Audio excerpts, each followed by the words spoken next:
All right, all right, all right. Looks like it might be showtime. Getting close to it at least, right? Why don't we go live in five, four, three, two, one. Take a deep breath. Hold for three, two, one, and relax. Go ahead and let go of all vexation, irritation, any kind of odious, noxious energy that might be inside of you. Just let go of it. Exhale it out with another deep breath. Inhale fresh, invigorating energy. Oh, hold it. Let it empower you. And when you exhale, just let go of the darkness, man. No reason to stay in the darkness forever. Just quit the darkness and seek the light. Welcome back, Wayfarer. It's good to see you again. I'm glad you're here for this brief transmission where we'll go over a couple of things, Me and you getting busy once again. Me, you, and the other guy. I certainly appreciate the time that we have together. I mean, it's not much, it's a limited thing. Time seems to be a very in limited supply, but with what we have, we'll make the best of it, right? So we can do that by some deep breathing, taking sanctuary from the storm. It says sanctuary from the storm started 18 minutes ago with no views. Won't let me touch on it. Won't let me open it. That's weird. All right, we'll try going to the Frank Monday channel. That doesn't seem to work. Maybe videos. No, that doesn't work either. Why doesn't it show that I'm live? It's kind of weird. If you're out there in Happy Land, let me know. Keep me in the feedback loop, right?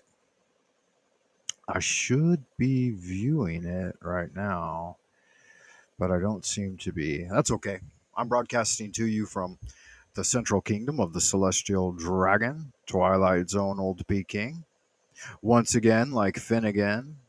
So if you've got a yen to expand your kin, then let's get zen. Let's get zen together, man. Me and you, baby. Why not? Why not? Restream live. Okay, I'm clicking on it now. See if it's working. See if the feedback loop is in effect. Nothing coming through on the YouTube. If you're happy, why don't you hit the button? Oh, connection lost. Okay, looks like they're playing games. It looks like they're playing games. Connection is going in and out. Lost connection. Connected once again. I got a black screen. It says it's loading though. It's really weird. Maybe I'm blocked by the old bamboo firewall for some reason. Sometimes that happens. Then I just got to reboot and try again. It's got a private chat open. There is a chat box. Let me see if that works. Give me a second, guys.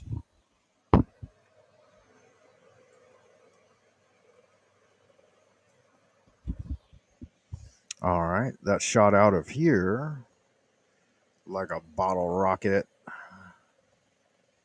off some bicycle handlebars. Okay, seemed to appear. Okay, yeah, looks like we got about a 15-second loop or time delay. Nothing wrong with that. At least we're there, right? At least we're being heard. Good magic. Welcome back, Wayfarer. I hope you're doing well this evening, afternoon, or morning, whenever and wherever this transmission is finding you. I remind you, if you get a chance, to go over and check me out at buymeacoffee.com/Frank Bunday. I certainly appreciate that. Put a little something, something in the tip jar. That'll put the lead in my pencil. And know the sacred equation of Aladdin's lamp. Ask, and you shall receive. Seek, and ye shall find. Knock, and all the doors of the temple will fly open unto thee. Yes, indeed. Good magic, man. I can really appreciate that. I certainly like having a little good magic in my life. You might too. And with that said, I'm going to let I'm going to let Israel Regardi do the invocation of Tahuti for us to get us started on the right foot. Yeah? Okay. Good magic. Meanwhile, I'll be double checking the chat and feedback loop to see if we're doing okay.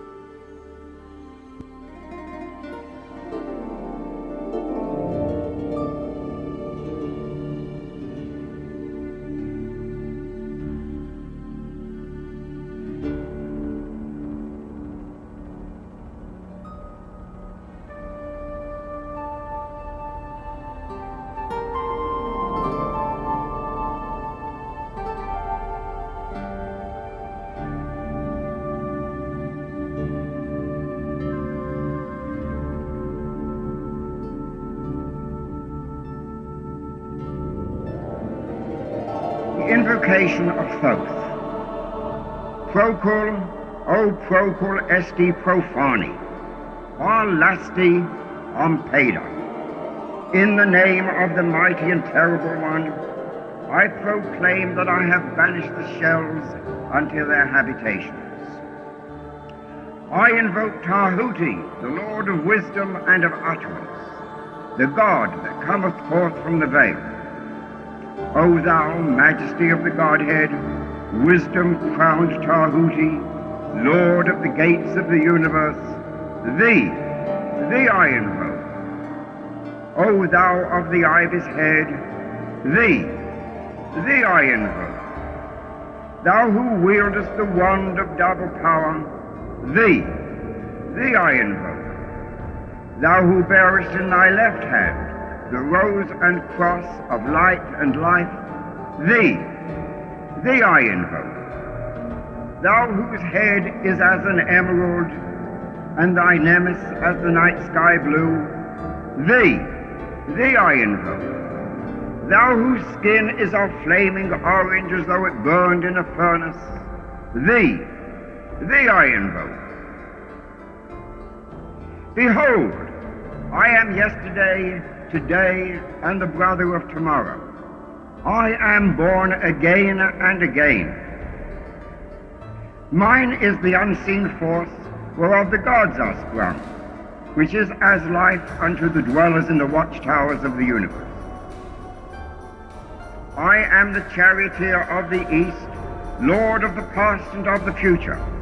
I see by mine own inward light, Lord of resurrection, who cometh forth from the dust, and my birth is from the house of death.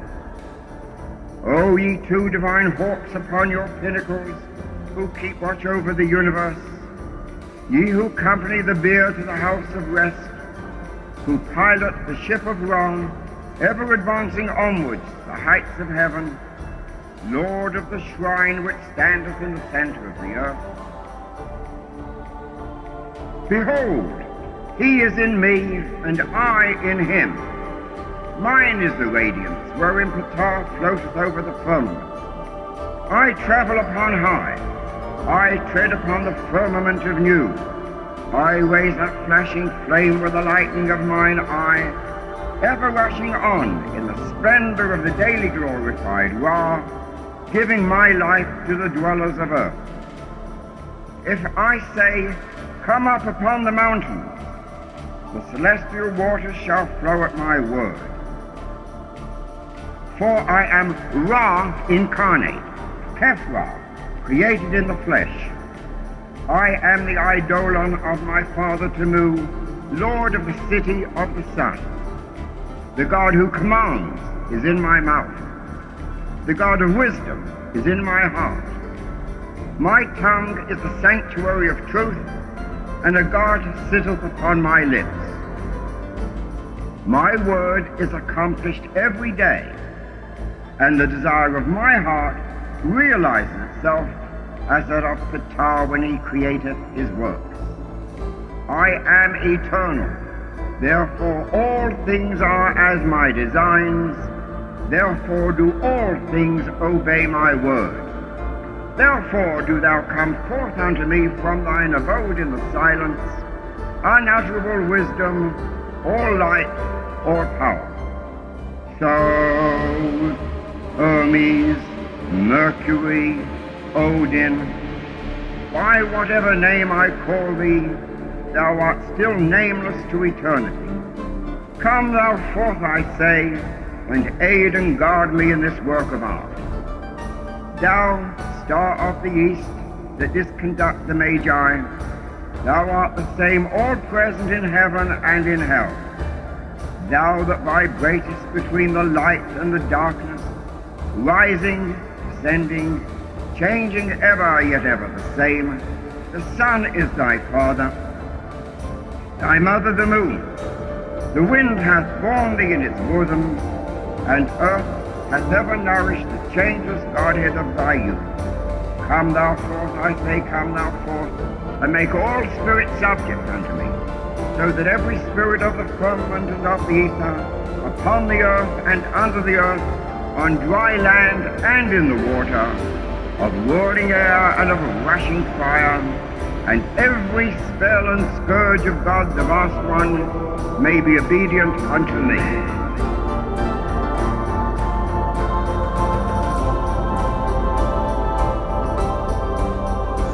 So it is commanded and confirmed, so mote it be.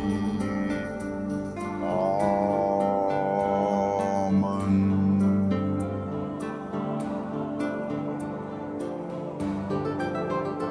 Alright, says the share was successful. Good. So we got a couple videos loaded up. Hopefully they will come online here shortly. Let me click the little button, see if I can do it correctly.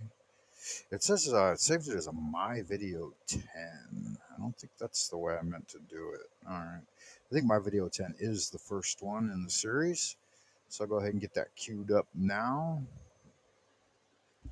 and see if that's going to work correctly.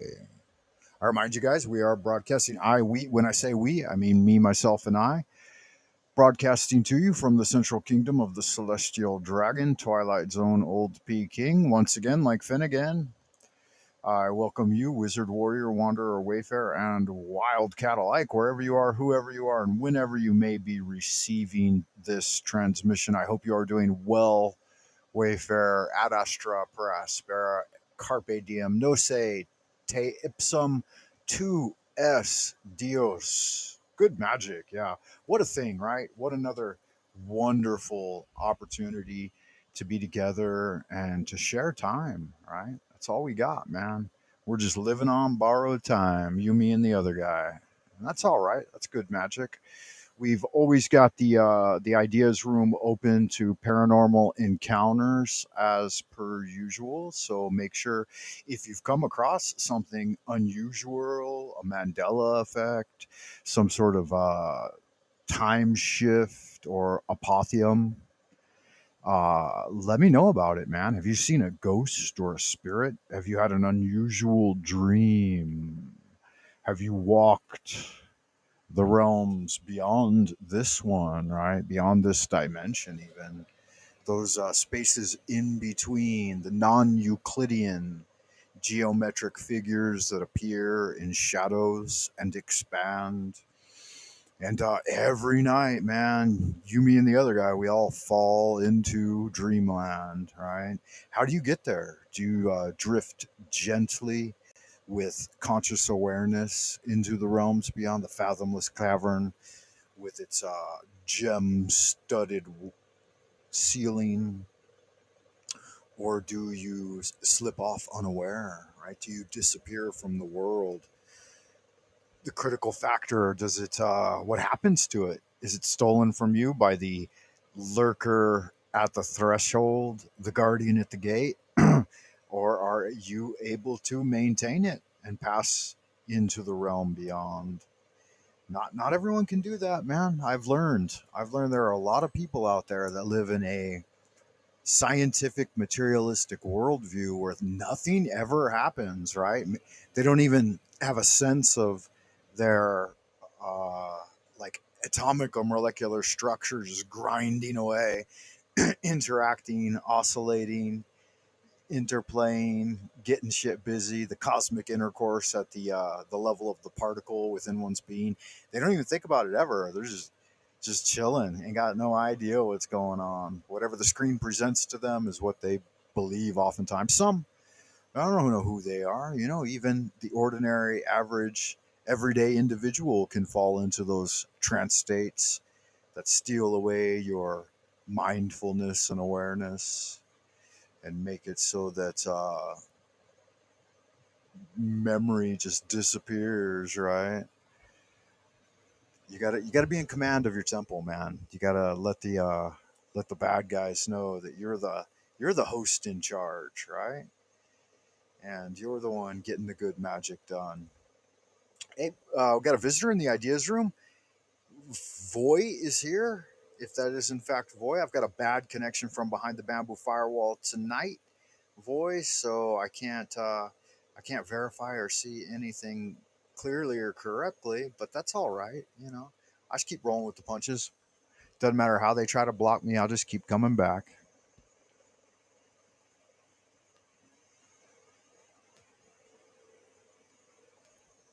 If you would, Wayfarer, take a moment now to command yourself to relax and chill out with a nice, deep, invigorating, life affirming breath.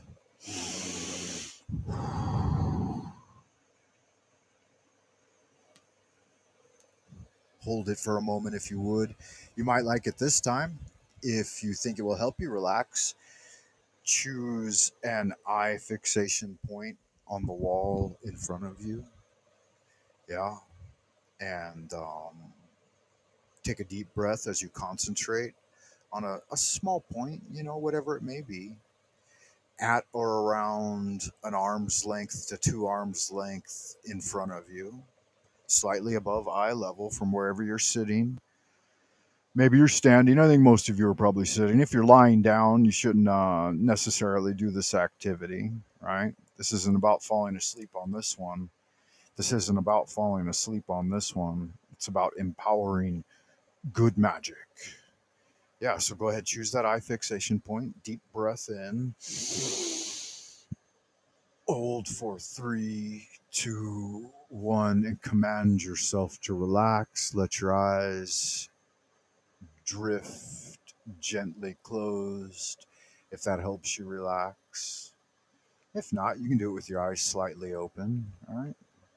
Just let them gently ease on down like a red eyed Jedi, chilling like a villain. And keep the eye fixation point in mind without looking at it anymore. It's still there. Be aware of that point in front of you. Imagine a sphere of energy there, scintillating white light, vibrating at a high frequency. You can imagine that it's projected from within, or it comes from the Ein Sof or above, or it's sui generis. Whatever you like, it's up to you. Your cosmological philosophy on where you are, who you are, and when you are. You know? Just let all of those things drift by. They don't have to, no vexation or irritation or any type of annoyance has to bother you at this time while you're taking me time, right? Time for me. Time for me, you, and the other guy.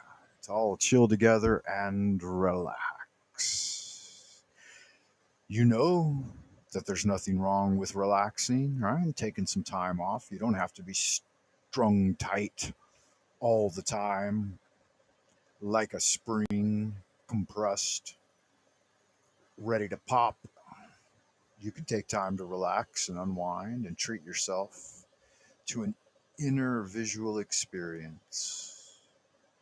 Go ahead and look at your eye fixation point slightly above eye level at or around the distance of an arm's length in front of you. Take a deep breath as you concentrate on it and imagine that sphere of scintillating energy there, electrifying, invigorating, stimulating, pure universal consciousness. Inhale, grows a little larger. Exhale, cast off the dark smoke of negativity. Eyes might drift shut again. Enjoy that scintillating sphere of energy within the mind and the being now.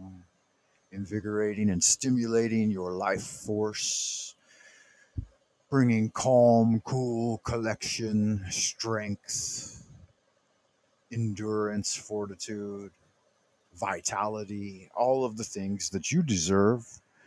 Because the better health you're in, the better able you are to serve your community, friends and family, and yourself, and to be a fulcrum of the cosmic energy, bringing about good magic. And I think that's what it's all about, at least for me. I like to do good magic, and you might enjoy it as well, Wayfarer. Give it a try. Magic sanctified and approved, the approbation of God and his angels, and in the name of the beloved divine Son and his gift and sacrifice that he made for us here on earth. Jesus Christo, all right? Jesus Christ.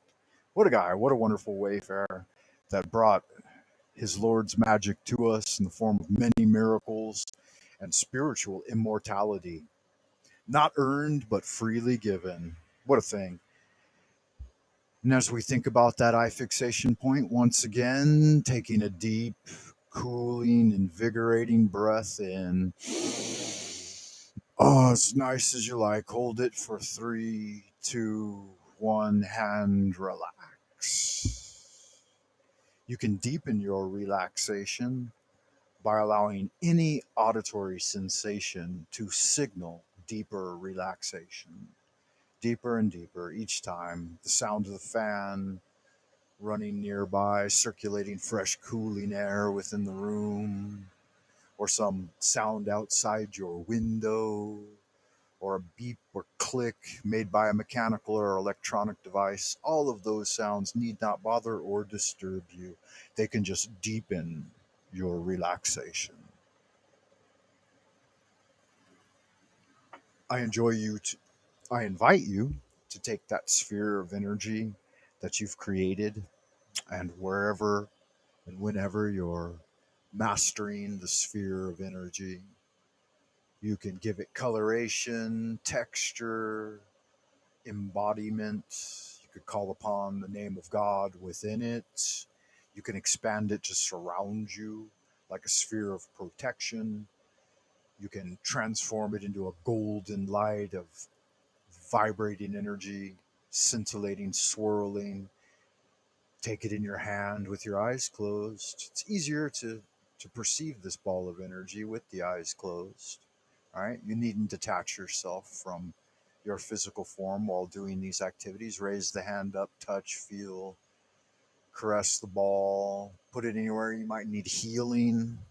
Yeah, you can let it start in the bodily temple at the very top, the celestial palace, upper Dantian with its many treasures, and fill that center, that elixir field, with all of the powerful radiant energy that you need for life changing inner visualizations, whatever form those might take. Right now, we're just floating in the fathomless cavern, enjoying this space of relaxation and tranquility, life affirming. Really good magic, man. What a treat. What a pleasure. What a pleasure to enjoy a little guided meditation relaxation with Sir Francis Lunis Aristeas of the Ordo Templi Astarte, member of many great life circles of people who promoted the great work and realization of oneself, a deeper connection with God and source energy, being washed clean in the blood of the Christ, and embodying that energy in your life, and the realization of that magical tale that brings us closer to our spiritual homeland. Nothing wrong with that. Nothing wrong with enjoying it. Now that we're in a deeper state of relaxation and you have that sphere of scintillating, powerful, magical energy, whatever color, vibration, texture, emotion it evokes within you, you can do whatever you like with it. I invite you, if you want, to create a magical sigil of your own choosing, to place within that. Could be your own personal signature, one of your magical names, some icon of art that you enjoy and represents all of the all of the good things in life, all of the health, wealth, and vitality, health, wealth, and wisdom, as the great Grand Master Benjamin Franklin suggested to us, right? Early to bed, early to rise. Makes one healthy, wealthy, and wise. That's what he said to us, in the Poor Richard's Almanac. It's good magic. I enjoy it. We've got another visitor in Happy Land. We have got Jim Anise, right? Jim Anise. Good to see you, man. I hope you're doing well. Good looking out. Thanks for stopping by. I appreciate you being here. Please do hit the like button if you get a chance. And you might want to put those subscriptions on notify all, right? That way you're here to catch any life changing good magic that we do here on the old Frank Monday channel, coming at you once again like Finnegan. And I know some of you Wayfarers, you know the Zen that lets you know exactly who, where, and when you got it going on. A lot of you are in the now, some of you are in the past, and I'll probably meet some of you in the future.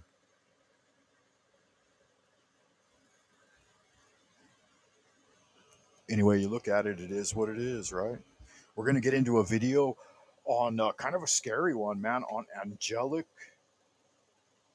angels, the 10 top angels. Let's see, this was put forth by Esoteric Guardian, I believe. If I got that correct, I think I do. And I think I got the first video loaded up. Before we do that, let's take a quick deviation, a comedic refrain, if you will, with old Easy E NWA coming straight out of Compton.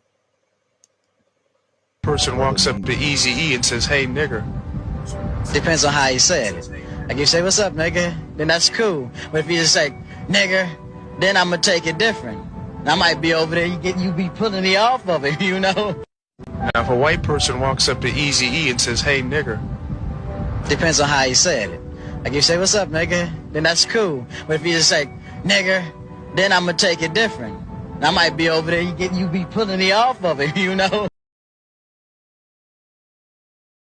Notice how they started that with a loaded question, right? If it's a white person that says it, what if it's a Mexican or an Asian or anyone else? Shouldn't matter, right?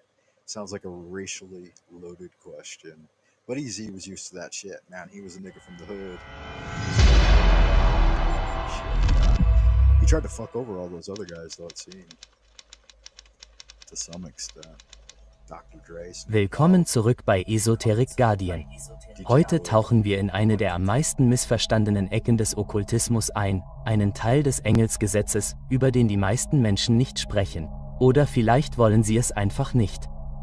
Denn wenn du das Wort Engel hörst, denkst du wahrscheinlich an etwas Friedliches, einen Wächter, einen Beschützer, eine leuchtende Lichtgestalt. Aber die Wahrheit ist viel düsterer. In den alten Zauberbüchern, in den verbotenen kabbalistischen Schriften, in den alten apokryphen Texten sind Engel nicht nur Beschützer. Sie sind Krieger, Richter und manchmal Henker.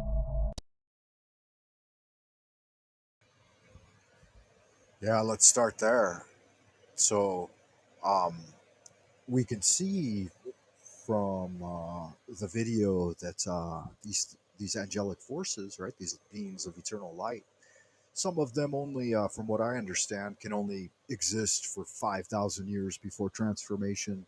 Others can persevere for 10,000 years before transforming and elevating or decreasing. Some 40,000 years. One of the most magical spirit forms of spiritual immortality that a earthly being can presume upon to become can last up to 40,000 years, relative, of course, in the celestial sphere. But it's up to you. Some don't last at all, man. Some get ground out in the sewer of the cosmos. and turned into disintegrated dark matter, returned to true source, true deep sleep, right? A non existence. And that may last hundreds of thousands of years. Who knows? Yeah. Might be eternal. Hard to hard to say for sure. But one of these, not one, but a type, an archetype of this type of entity is in the Chinese system of Tao, known as the subtle arbiter of destiny within and without one's being, who appears in all directions and dimensions at all times and all places. And that's a pretty powerful descriptor of, like, you might associate with the Yahweh, the Yahweh, the Yedhe, but or whatever god is within your pantheon. But imagine that's just a basic level angelic force, the subtle arbiter, yeah, carrying out its mission from person to person, place to place, time to time, dimension to dimension. And I've perceived these ones directly, these fourfold beings of, like, what seems to be eternal light. But again, they're the nearest to the human realm, right? Imagine there are ones that are on the realms beyond them and beyond them and beyond them. Many, many levels. In different systems, different levels. In the Chinese system, there's a whole series of, like, we'll say first, second, and third tier angelic forces. And at the first tier, those are the ones that are only readily contactable by human beings. Yeah, and there are 9 of them. There are 9 levels or sets of archetypes within the first level, and 9 within the second, and 9 within the third. Right, so you have this 3-9, which comes out to a 27. And yeah, so among those, the subtle arbiter would be the one, probably level 6 or 7 in that first pantheon of angelic hierarchies, at least within the system of Tao that I learned. Again, could be different for you, but I'm conveying that to you guys now. I'm bringing it forward as a part of the commentary here on the video. Let's listen to a little more. Manche bestraften ganze Nationen. Andere löschten Seelen aus und einige wenige kümmerten sich überhaupt nicht um menschliches Leben. Heute werden wir sie also nicht danach untersuchen, wie heilig sie sind, sondern danach, wie gefährlich sie sein können. Und wir werden von den am wenigsten tödlichen zu denen übergehen, die, wenn die Geschichten wahr sind, die Realität selbst ohne zu zögern auslöschen könnten. Unter den Hütern des Buches Henoch gibt es eine Gestalt, deren Einfluss subtil. Alright, so that first one they mentioned here, they say there's going to be 10. But this first one, I'm not familiar with. Let's see if I can find where they had the name. Let's see here. Give me a second, guys. I got a second thought. Unter den Hütern des Buches Henoch gibt es eine Gestalt. There it is. There, it was right there. Okay, now I see it. Now, they are claiming that this is Arabic or Hebraic language, but obviously these are the modern English alphabet. Penemu? I'm not exactly sure, but this is going to be the first one discussed in this video here. This is unfamiliar to me. It said, in fact, that it was among the 20 leaders of 200 angelic forces at a certain biblical event. We'll see here in a moment. I forgot now which one it was, but that's okay. Don't have to remember everything, right? It looks like we have another visitor in the ideas room. Good to see you, Brian Acosta. Greetings to you, sir, or madam. I believe Brian seems to be a masculine name from what I can recall. Right? So, greetings, Wayfarer. And likewise, Moonrocks is in the house. Good to see you, Senor. And I do know that you are indeed a Senor. Though I don't know these days, it's a fucking minefield. Could be loaded out there. Who knows who identifies or what or when or where or what have you. That's okay though. Um, Being an old school guy, born and raised in the '70s, growing up in the '80s and '90s, that those newfangled modern lingo of the kids these days is a little bit hard for me to grasp. But I do my best. I do my best. Yeah. They can help. They got to have a little, what's the word? A little tolerance for an old man. Unter den Hütern des Buches Henoch gibt es eine Gestalt, deren Einfluss subtil, aber tiefgreifend ist und deren Sündenfall weit über bloße Rebellion hinausgeht. Während andere die Menschheit die Künste des Krieges, der Zauberei oder der Astrologie lehrten, gab dieser Engel den Menschen etwas viel Leiseres, aber unendlich viel Zerstörerischeres: das geschriebene Wort und die Fähigkeit, die Wahrheit zu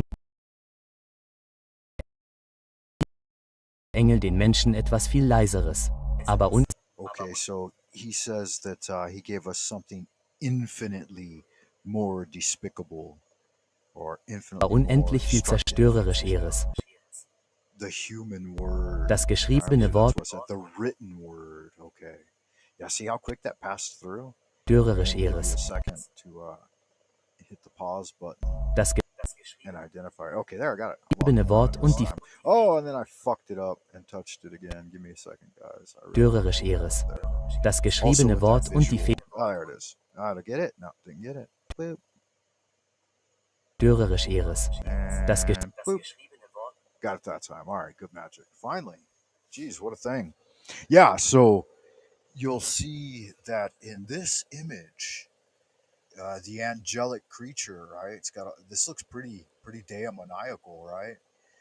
Eyes in the hands, multiple hands, lots of wings, many wings, vibrating at a high frequency, clouds of multicolored polychromatic energy surrounding it.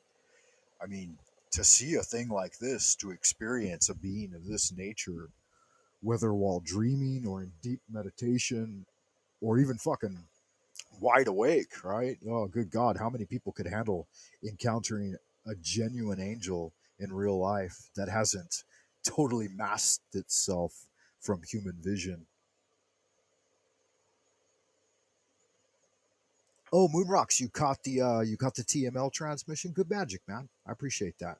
I only played an hour of it here on my channel, but I think I stayed over there for maybe 4 or 5 hours. I'm on vacation now, so I can spend a little more time online, hanging out with anybody that wants to swing by and chime in. Appreciate you guys stopping by the way. You might take the opportunity to check out my Buy Me a Coffee page.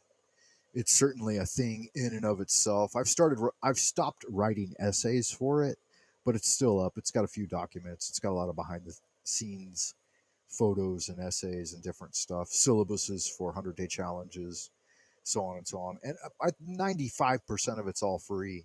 But if you do sub, you will get a little something extra special, right? A little behind the scenes, maybe a little um, Frank Monday adult video. I'm just kidding. Totally kidding. There's nothing like that on there. What a thing it'd be if there was, though, right? I've always, since I was a kid and I saw like a VHS cam and learned about sex, I always thought, man, I should be a pornographer. I would enjoy that more than anything else in this world, making good, high quality adult video. Some of my biggest heroes were like the guy who ran Hustler, and what was the other one? Not Playboy so much, Hugh Hefner. I thought he was a little too vanilla for my taste. But the other guy, forgot his name. They were all CIA though, for the most part. I would imagine if they didn't start CIA, they ended up that way. That's just always the way it goes. First your money, then your clothes. But yeah, swimming pools, Southern California, swimming pools and mini mansions. That's definitely the way to live if you can afford it. If you're dialed in. Yeah, that's interesting. Yeah, they were rallying hard against the Kabbalah, but I have never seen that history or interpretation of all of those things that they presented and all of those people that they mentioned were unknown to me. And I guess it's because I study a different path. And that's why it's good to go other places and talk with other people and find out, what they think, feel, and hear. So definitely a thing. We got another visitor, Brian Roy. Good to see you. I confused you with Brian Acosta last time, but we got both Brians here now. So that's good magic right there. We are watching a video on uh, Esoteric Guardian is the name of the channel, and it's talking about angelic beings and descriptions that might, scare and horrify the average everyday individual that doesn't study the occult or the esoteric. But I think anyone that joins me here knows a little something about magic and knows that we do that magic which is under God's sanction, approbation, and even encouragement, really. Those who were wise were encouraged to do good magic, and many a great did, and many a great fell afoul of some furious furies, yeah, some deviant creatures. So you do have to be careful, and you should pray. Right, let's pray now. If you know the prayer, say it with me. Let me find it. I don't have it in my banner section here on this channel. Anyway, the adoration of Abraxas. If you know it, chime in. Holy art thou, Lord of the universe, the vast and the mighty one, creator of heaven and earth, maker of all things visible and invisible, master of both the light and the darkness, he who was, is, and always shall be. We adore thee and we invoke thee. Send us one of your divine spiritual agents, our holy guardian angel, to protect and guide us through the innumerable snares of the earthly sphere, and a cleansing wind to disperse all negativity and endless human opinion. Teach us those secret things which we must know for the completion of the great work and the glory of thine ineffable name, Adonai. So it is commanded and confirmed. So mote it be. Amen.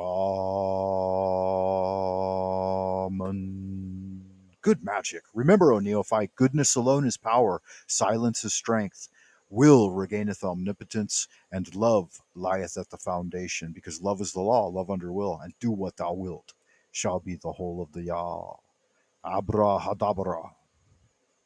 Invocus manifestus, man. Let's get into it. Yeah, good magic. I appreciate prayer, and you know that I do my prayers, man, whether it be heaven and earth or the spontaneous manifestations of the subtle, wondrous universal law, or the adoration of He on high, the great throne sitter, right? Sitting on his throne at the top of the cosmic egg. It's a good man, man. You better be on his good side, or he gonna slap you down, motherfucker. Yeah, KGV's here. Good. Okay, so yeah, I just clicked on that a second ago, guys. KGV, London McLovin, right? Send in the blockers! Send in the blockers! Yeah, he saw my recent video. I believe you saw my recent video, amigo, hermano, brother from another mother. I think you saw it on my channel here, on Queen Stephanie, Team Evil, the minions, right, with their claws and fangs and their mouths oozing ichor, their beady little red eyes, right, and sharpened horns, pointy little tails. And they got miniature pitchforks. And they're running around under the table at the seat of the throne, right, trying to pick up the bits and scraps that we cast down from our table. And here we are, all, high and mighty, bearded, wearing our little hats and robes. Yeah, it's up to you, amigo. Do what you will. Do what you like, or at least like what you do. Fuck.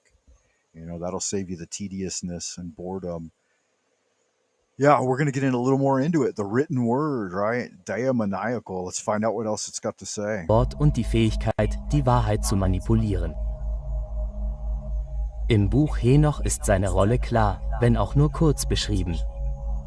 Er wird zu den 20 Anführern der 200 Engel gezählt, die auf den Berg Hermon herabstiegen. Anders als Asel, bekannt für korrupte Kriegsführung, beeinflusste dieses Wesen den Körper nicht. Sein Einfluss zielte auf etwas viel Wesentlicheres ab, den menschlichen Geist und seine Wahrnehmung der Realität. Seine Sünde war nicht die Lehre von Gewalt oder Verführung, sondern die Verzerrung, die Umwandlung von Sprache in eine Waffe, die Schaffung eines Bruchs zwischen dem, was ist, und dem, was gesagt wird.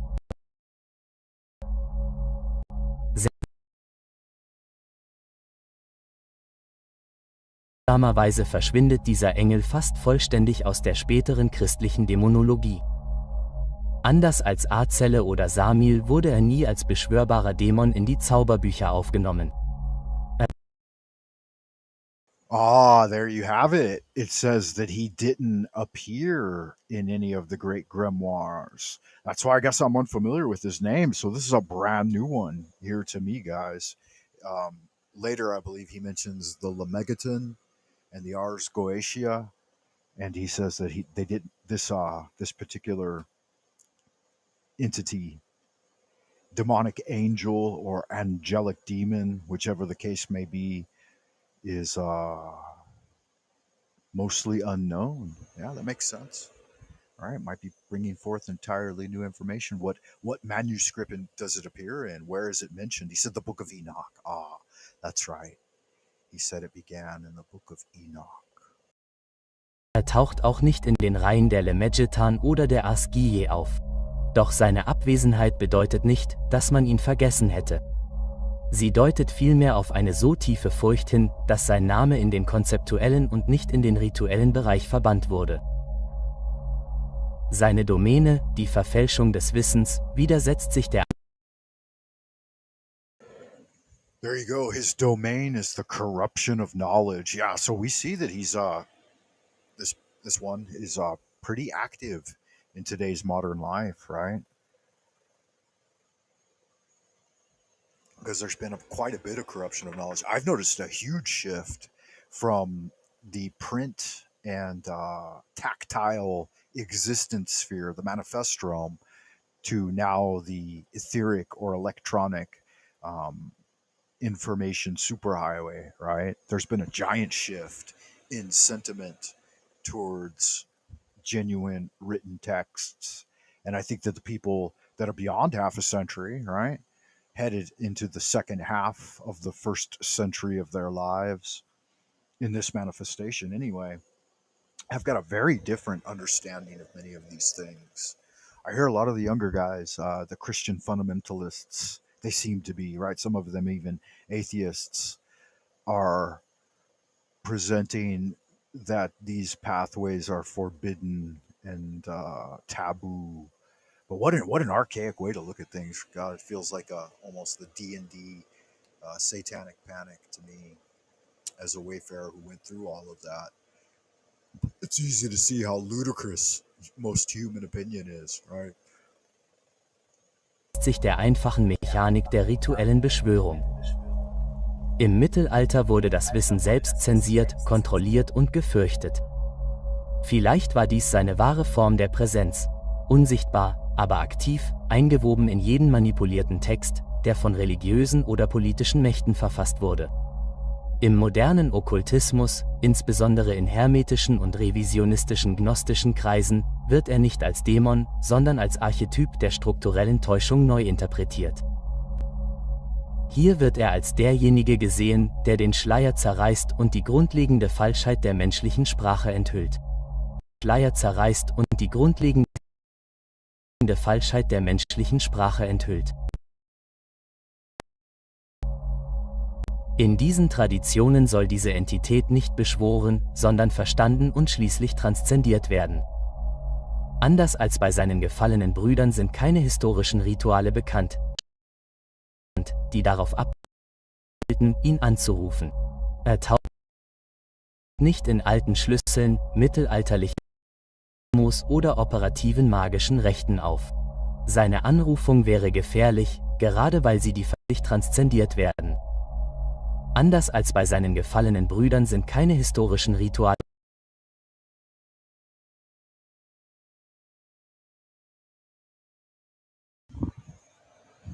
Yeah, I missed it there for a second, but it mentioned that he rends the veil and brings forward previously unknown knowledge.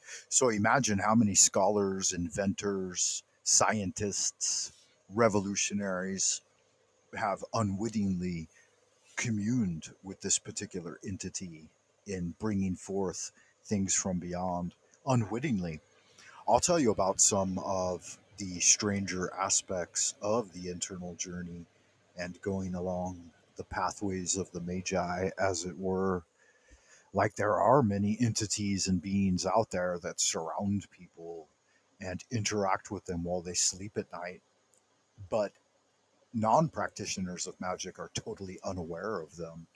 Yeah, they don't realize what's going on. They don't have communication and conversation with these holy guardian angels, as it were. Some of them benevolent, some of them benign. But at least when you start to go through the initiation process, you receive more and more advanced levels of being able to perceive them directly, hear what they say, record anything that's pertinent to you, and even perceive into things that are unknown. Yeah. The problem is, the more you bring from there to here, the faster oftentimes people's lifespan is shortened. And so there's definitely a huge exchange of longevity. Mephisto, a Faustian bargain, as it were. And a lot of people do it unwittingly, right? Every time you give up your spiritual dignity and do something that you know is of a dark nature, you shorten your lifespan here on Earth within this kingdom, and only increase and double your own suffering and the suffering of others. And so the essential Zen maxim is do no bad deed. And that's it, period. And whatever within whatever you believe that to be, then that's enough. Because at the end of things, you just have yourself and God to reconcile with. And as long as your own conscience is clear, then you're good to go, man, in my opinion. Yes, indeed, good to go. We got a lot of good looking, sexy people out in Happy Land tonight. I can appreciate that. Thank you for stopping by. We'll look a little more into these demoniacal angels and these angelic demons to see what they got going on. Bekannt, die darauf abzielten, ihn anzurufen. Er taucht nicht in alten Schlüsseln, mittelalterlichen Grimmos oder operativen magischen Rechten auf. Seine Anrufung wäre gefährlich, gerade weil sie die Verdorbenheit des rationalen Verstandes selbst anspricht. Und doch behaupten einige moderne Esoteriker, dass die Meditation über sein Wesen als Übung in innerer Konfrontation. Und doch behaupten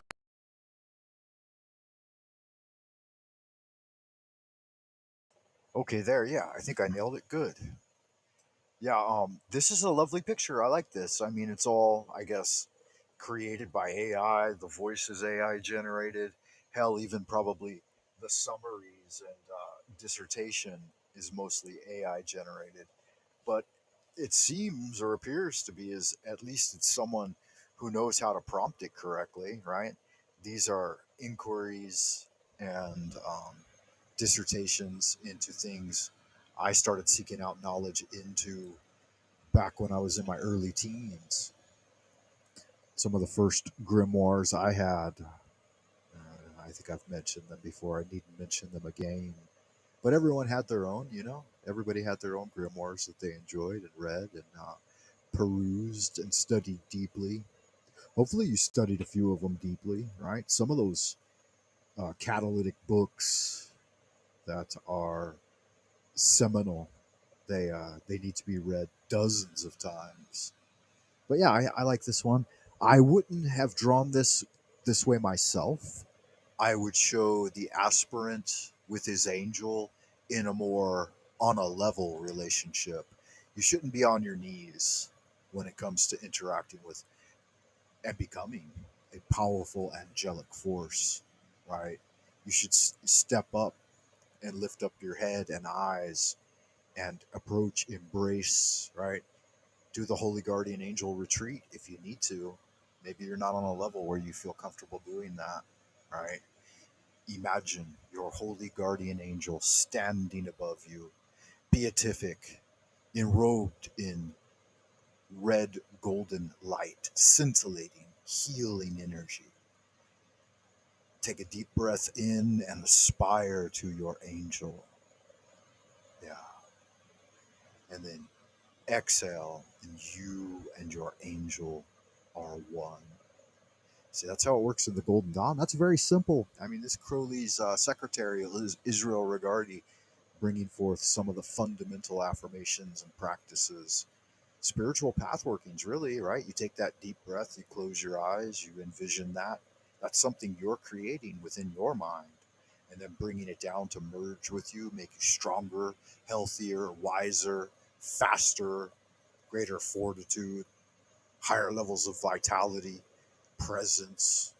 Those are all things that you deserve, Wayfarer. You're entitled to them as a son or daughter of heaven. Don't let anybody tell you different either, you know? If they do tell you different, tell them to go fuck themselves.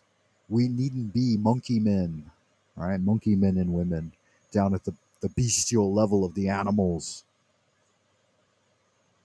A lot of folks don't get natural law, right? These elemental forces constantly churning and chaotic interaction bring forth all of the 10,000 things, from the mineral to the vegetable, the animal, and then the human and beyond, celestial and infernal and otherwise.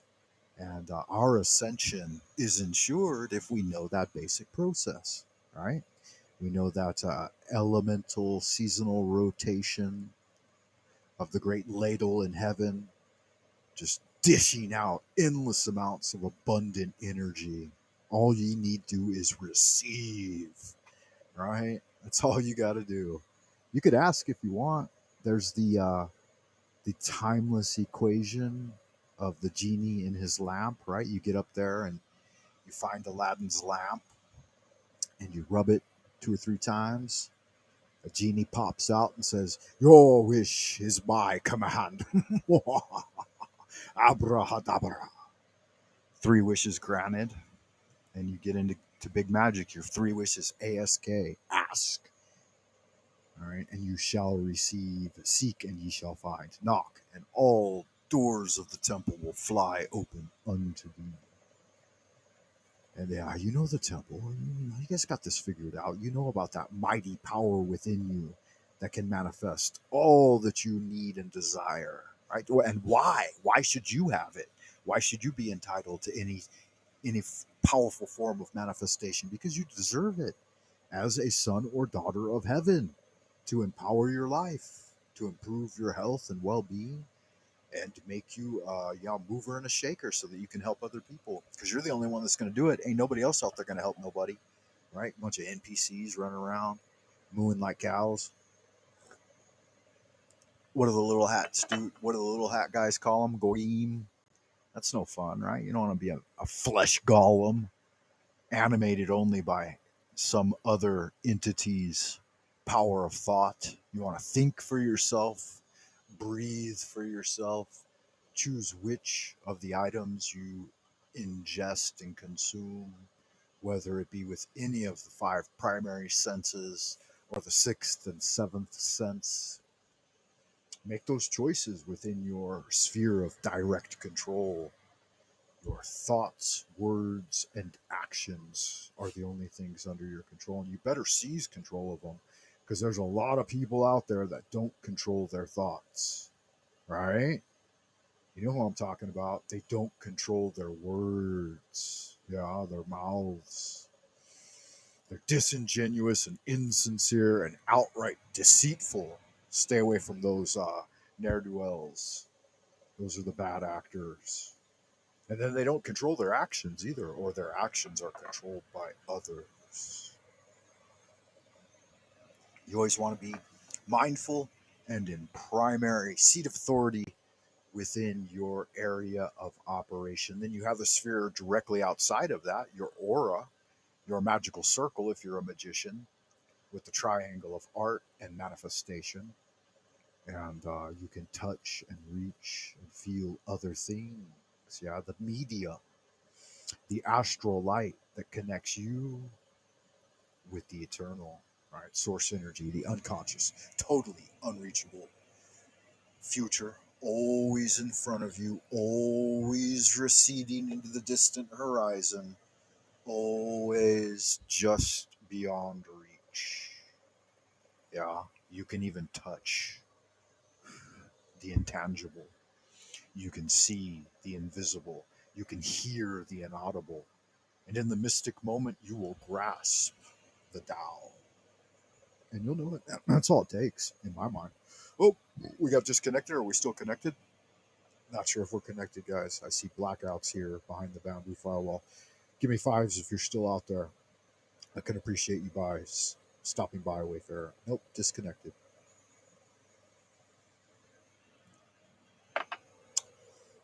Disconnection. Yeah, looks like we're disconnected. Let me play the Behaupten video. einige moderne Esoteriker, dass die Meditation über sein Wesen als Übung in innerer Konfrontation dienen kann, als ein Weg, die Illusionen des Egos zu zerlegen und der tief verwurzelten Täuschung im menschlichen Bewusstsein entgegenzutreten. Für diese Suchenden ist er weder Verbündeter noch Feind, sondern ein dunkler Spiegel, der das Chaos widerspiegelt, das die Sprache in der menschlichen Seele gesät hat.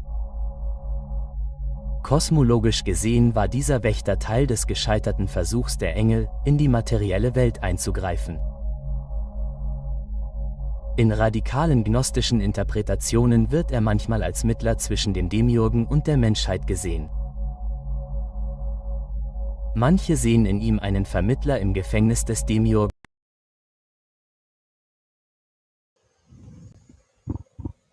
Yeah, that's good. Some of you may be wondering why we're listening to this in German, and it's because I swore this year, 2025, I would improve my conversational German. 1, 2, 3, 4, 5, 6, 7, 8, 9, 10. All right. Was ist das doing? That's not right. But yeah, so I sought to do that, and I did to a marginal extent. Oh, wow, we've got a visitor backstage. KJV, what's happening, man? You see this harpy up here, man? What do you think of that? What if that fucking vile creature, let me see if I can find you. Yeah, I found you, bro. I found you. I'm going to bring you up. Imagine if this vile demoniacal creature tried to suck the life from you, man. Not a good thing, right? Let me see here. I don't think I can hear you unless. How are you? Welcome to the chat, man. How you doing? Welcome to Frank Monday Experience.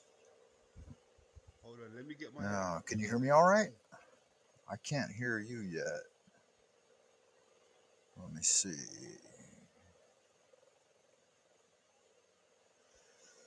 This should work. All right. Good magic. London McLovin, can you hear me? Mic check. Hold on. Yeah, sounding good. Yeah, I hear your mic check. Send in the blockers. Send in the blockers. Yes, sir. Yes, sir. Good stuff. Hey, let me congratulate you on your new upload, man. That was fire, bro. That was fire. Yeah. That was fire. That was good, man. Look, I mean, when I was showing that on my channel the other day, right? I said to people, make sure Jack gets to see this, all right? And you read my mind. You done your version and you tagged Jack, right? You did what you could do. I salute you for that. But it's not enough for people like Jack. Even if you show them the proof in the pudding that people, talking behind their back and they want to do this to them and they harbor hard feelings for them, Jack will just look past it and be like, so what? But then he'll cry on a later day and you'll be like, told you, Jack. Look what you're getting yourself into. But yeah, that was quality, man. You caught everything. Everything that was needed to be caught, catched. Brilliant. Yeah, I'm having some audio trouble. Sorry, I can hear you, but I barely hear you. But yeah, good magic. I can appreciate it. Jack, he knows, and he's playing the game. I think he perceives, or at least the way he handles that situation with old, what do you call her, big sister? Sister. Big sister, send in the blockers. I thought it was bring in the blockers, but I had it mistaken. I was watching a bunch of your videos while you were live the other day, and they're really good. They're funny. The edits, the cuts, it's all perfect, man. And I wanted to ask you, and I think I had asked you once before, but I couldn't remember that if it's okay if I download some of your videos and cut them up and throw them into the shit that I'm doing. I Hell I think yeah. that Hell yeah. Hell yeah. Of yeah. course you can have the Yeah, art, so if of you're not course. opposed to that, I definitely want to do that because you've got it nailed. I try to copy you a little bit, but yeah, I don't got a lot of that stuff figured out yet. I'm trying to work on it. Yeah, no, most definite. Feel free, man. Hey, that's what I wanted to ask you. At the beginning and the end of your video, there's someone doing like they're doing karate or Wing Chun. Is that yourself? Yeah, that's me. I'm just doing a little wushu practice out in the yard. Nice, nice. Very original. See, you got yourself in it, bro. That's original, man. That's fucking original. I like that. Okay, yeah, that's kind of Gonzo style, right? Seems like Hunter P. Thompson, he did that originally when reporting on the news. Throw yourself in the middle of it, right? Brilliant stuff. That was good stuff, man. I liked it. Salutes to that. Salutes to that. But like you were saying, yeah, go ahead. Take anything you need, my friend. Take anything you need. You know, I mean, at the end Yeah, of the that would be day, awesome. I remember I requested you were in Jack Talcott's chat a few months ago, maybe 5, 6 months ago, and I requested that you re-upload a video that you had made that was really fucking dynamite about old Stephanie, and because I really there was like a couple of parts in it that I really wanted to cut out and like utilize because they were just so good, so hard hitting. And then I think you uploaded it, and I wasn't able to download it for some reason. Like I had trouble, and oh, I'm not sure if you still have it up or not. Do you still have that one up? depending on which one it was. I mean, if it's not It's the the one where it's El Diablo radio and it's all singing, all dancing, nice, good animations at the front that you like. Because you must spend some serious time and effort into like aligning all of the audio and video because it hits hard and you get it all really, really fucking dialed in most of the time. Yeah, really perfect. And I know that takes time. indeed, indeed, it does take a bit of time. Yes, indeed. Um, the best thing about it is I've got so much shit clipped of this guy, right? I just use it for later dates. I come back to it, I clip it, and I come back to later dates when I'm ready for it. Because this guy don't ever shut up, right? So he's just gonna give you content regardless. Yeah, that seems to be like his part-time or full-time job. I would imagine, right? Is like Yeah, bombing in a panel and then recording it and then restreaming it and spending like 10 to 12 hours talking about it. It's like, oh my god. Yeah, yeah. no one can compete with that, right? He's just terminally online. I can't imagine if he even has time to ever take a shower or not or eat. Or eat exactly. Seems like sometimes he's eating on while he's streaming. Yeah, yeah. Yeah, I don't know. I can't watch much of it though, but I can watch a bit of Jack Talcott. But it's really over the last few transmissions with Jack. Like it, he did a couple of good ones with some interviews, but it really disappoints me the way that he lets Steven just walk all over the scene and seldom calls him out on it. He has a few times, and I thought this one was especially interesting because Team Evil had rebroadcasted in a 20 or 30 minute clip, and old big sister just went hardcore on thrashing Jack. I mean, some of it's so long that you see when I did the playback, I had to put it on fast forward, and I think I still ended up cutting about 20 minutes out of it. Yeah, yeah, yeah. I mean, look, this is the thing, right? What I've noticed, you can be a friend of Jack, right? You can be a good friend of Jack. You can do the opposite to what people's doing, right? Dragging him and slagging him off. But the moment you give him a little bit of pushback, your point of view, you're the enemy of the state, right? But while the enemy of the state is having their way with him, right? He seems to like it and then encourages that behavior, but then cries about it and cries about it and cries about it and cries about it and does nothing about it. Yeah, and it's so obvious. Like having at first just listening for a little while, you kind of buy into the story and stuff, and thread by thread you get tied into what he's got going on. But like you said, when you become public enemy number one and you just kind of sit back and pay attention for a little while over a long enough timeline, yeah, you see that that is the exact pattern and nothing else. I mean, I didn't say it, you said it, but that's direct pointing at the truth right there. Yeah, yeah. I mean, look, there was a time when you went up there, right? And everything you said, right, was spot on. It was like I was saying it. You said everything I wanted to say. I was like, fuck, this guy Frank is reading my mind right now, right? And then everything you said was hitting. It was hitting. It was hitting. I was like, yes, this is brilliant. And then Stephen shows his true colors once again in the same time when you said what you said. But and then even I came up there and I added my 2 cents to it.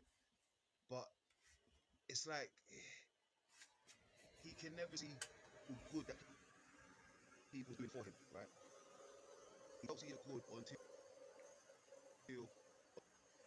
until he wants to see it, right? He wants to, but when he wants to see it, it's too late. The damage has been done, right? The damage has been done. Yeah, it's a thing for sure. It's Let me double check your audio here. I'm still getting some kind of feedback. Give me a second. Um, Let me ask the chat room too. Hey guys, out in let me do the feedback loop here on YouTube. Yeah, tell me more though. What else do you know? Because I'm new to the whole situation, so I don't know a lot about these fellas. Yeah, it's a thing for sure. Okay, mine sounds good. Yeah, go ahead and mic tell me check, a little mic something, check. something. Yeah, I'm gonna do a mic check over here. So let me apologize for some reason my audio's been giving me problems. I should have said that, but yeah, forgive me and apologies, everybody. Right, yeah, mic check. Yeah, no, good magic. We got Voy backstage. I'm gonna go ahead and bring him up. He's looking good. Appreciate you stopping by, Voy. Yeah, I see you. Hello there. I know KJV. I believe you're probably familiar with Void. Void, welcome to the show. How you doing tonight, amigo? Hermano, really, not amigo. Hell yeah. Good day, good day. I mean, glad to join with you in London here. I was joining a jazz stream in Australia, but I mean that gets so gay. It gets so gay at jazz channels so quickly. So I thought I'd rather join this Good stuff. with my Yeah, fellow good to see you. So, with my how fellow is heterosexual man. yeah? Do a mic test for KJV. Does No, London that's McLovin sound all right to you? nah, not at all. It sounds like he's back in London and I'm in Amsterdam. It's like I can hardly hear him. Do you know what? I need to change something. Maybe if I take out the mic, let me Maybe see. just 1 second. plug it in. Mic check. Is that any different? Mic check. Plug the motherfucker in. Get out of the fish tank you in, baby. Come on now. No, there's no difference there. Oh man, sorry, folks. I tried. I took my mic out and I put it back in. I don't know. It's a trick. It's a trick, Frankie. It's a trick he plays to point our ears, to listen to his voice, and then he comes on like volume 11. Can you hear me now? Yeah. And that's how he does the MK Ultra magic. Okay, yeah, you got to watch out for that. That sounds Yeah, like real magic right there. Yeah. but not We good got another magic. Not good No, magic. yeah, dire, dark, nefarious, dank, Yeah, yeah. degenerate. Yeah, that's all right though. We got another visitor, Capricorny. Hello, Frank and Chatters. Wink, wink. Good to Yes. see you. Does anybody know this fella? Well, CC, I know it's a CC, sexy man. lady, dude. It's Good a friend of very mine, man. sexy lady. Come on. Yeah, Okay, good magic. Yeah, I can appreciate that. Welcome to the show. I was reading through here on these angelic creatures, and I said that some of them are demonic angels and others are angelic demons. So, what do you think of this one here on screen right now? This is kind of a thing, huh? It's got a bit of a Neptunian pitchfork, yeah. and would you think that is a fury, a succubus, or What type of entity would you attribute that to? I would It's got say titties. It's got titties. It's yeah, dark fe- titties though. feminine aspect. I can't tell whether it's meant to be a water creature or an air creature. If she'd be in my bed, Yeah. I'd just kick her out. Indeed, too many sharp edges, right? Wenn ist Right. es You gotta watch out. demjenigen, der die Sprache At least take bereitstellt, damit at die Menschen least take that hat off. Right? Yeah. I'm going to be suspicious that 90% or 100% of everything generated in these videos these days, what are the kids calling it? AI slop, right? Yeah. But it's come a long way in the last 3-4 years, right? Yeah. True. Proportions, dimensions, it can't be considered art because it's just, I don't know what it is, it's copying other forms, really, Hmm. at a fundamental level. Like large language Well, models just copy basically, language that's what art is, right? Inspiration. What is inspiration? What is art? What makes you want to create something? Usually, something that was created inspired you to create something similar or totally different, or something exactly the same or close to the same, right? It's always nothing's new under there's nothing new under the sun, right? And I think most art is a copy or a representation of an image that is in somebody's mind, whether it be correct or just an emulation. Yeah, I've spent some hundreds, if not thousands, of hours trying to master the basic forms of the body and perspective and Yeah, horizon and all of that, vanishing points and so on. And all of that is copying other masters that went before us and forms that they used. yeah, And while I have no real natural talent with it, like any amount of skill that I have in art has been hard earned. Even my yeah. calligraphy, like my basic handwriting and calligraphy, I've spent hours and hours, countless hours working on those things. Yeah, you're a hard worker, man. I mean, same goes for language, right? That's not your forte either. But here you are, being an English teacher in a foreign country for like what 25 years.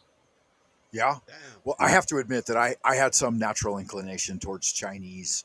And when I heard it being spoken, like in all its various dialects, it seemed kind of familiar to me. mm, And one old Taoist master told me, he said that I was a magician in the imperial court like 270 years ago. He's like, how else would you be able to choose the family and situation that you were born into? He's like, it's pretty fucking evident to me because I was born in, a good family and a good, prosperous situation, that kind of thing. Even though it was in, very much the ghetto, on the border of Compton and Long Beach, but yeah, still, but like, still in a good place, right? yeah, still in a good place. So best of both worlds. So to say. Absolutely, and the Oh, that's opportunity to nice. absolutely wander through like the so-called hell realm in all its glory, and hopefully come out the other side unscathed. Right? I think I'm still alive, as far as I can tell. Who knows if one of the many deaths actually took me, and all of this is just momentary memory playing out. How's your Damn. But mic now, yeah, London? yeah. Give us a mic Mic check. check. Testing, No, testing. still bad. Oh man. It's like he's got a big sock on it. All right, take the sock off the microphone. Hold on, let me do that. Actually, I have got a sock on it. Mic check, mic check. Yeah, Testing. good man. Mic check. Testing, testing.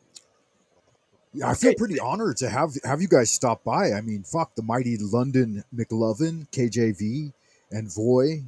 You guys are big ticket items here on the panel verse. You don't make that many appearances or visitations, and We so don't, huh? We're pretty no, shy. He knows I us well, boy. watch. I watch. What's that, London? He knows us very well. Yeah, you guys got your own things going on. You're living life and living your best life and getting into good magic. I can appreciate that. Definitely. But like I was saying earlier, some of KJV stuff is really hard hitting. Have you seen much of his stuff? And I think last time I saw you, Voy, was in the his last live stream in the chat. Yeah, yeah, and of course I've seen many of his videos. Yeah. I just don't like the fact that he's focused that much on Stephen. I Yeah, do I Stefan. do appreciate Stephen. You know, London came up with Stephen. I like that a lot.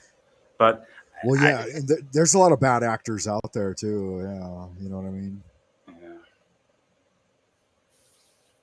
Yeah, step pen.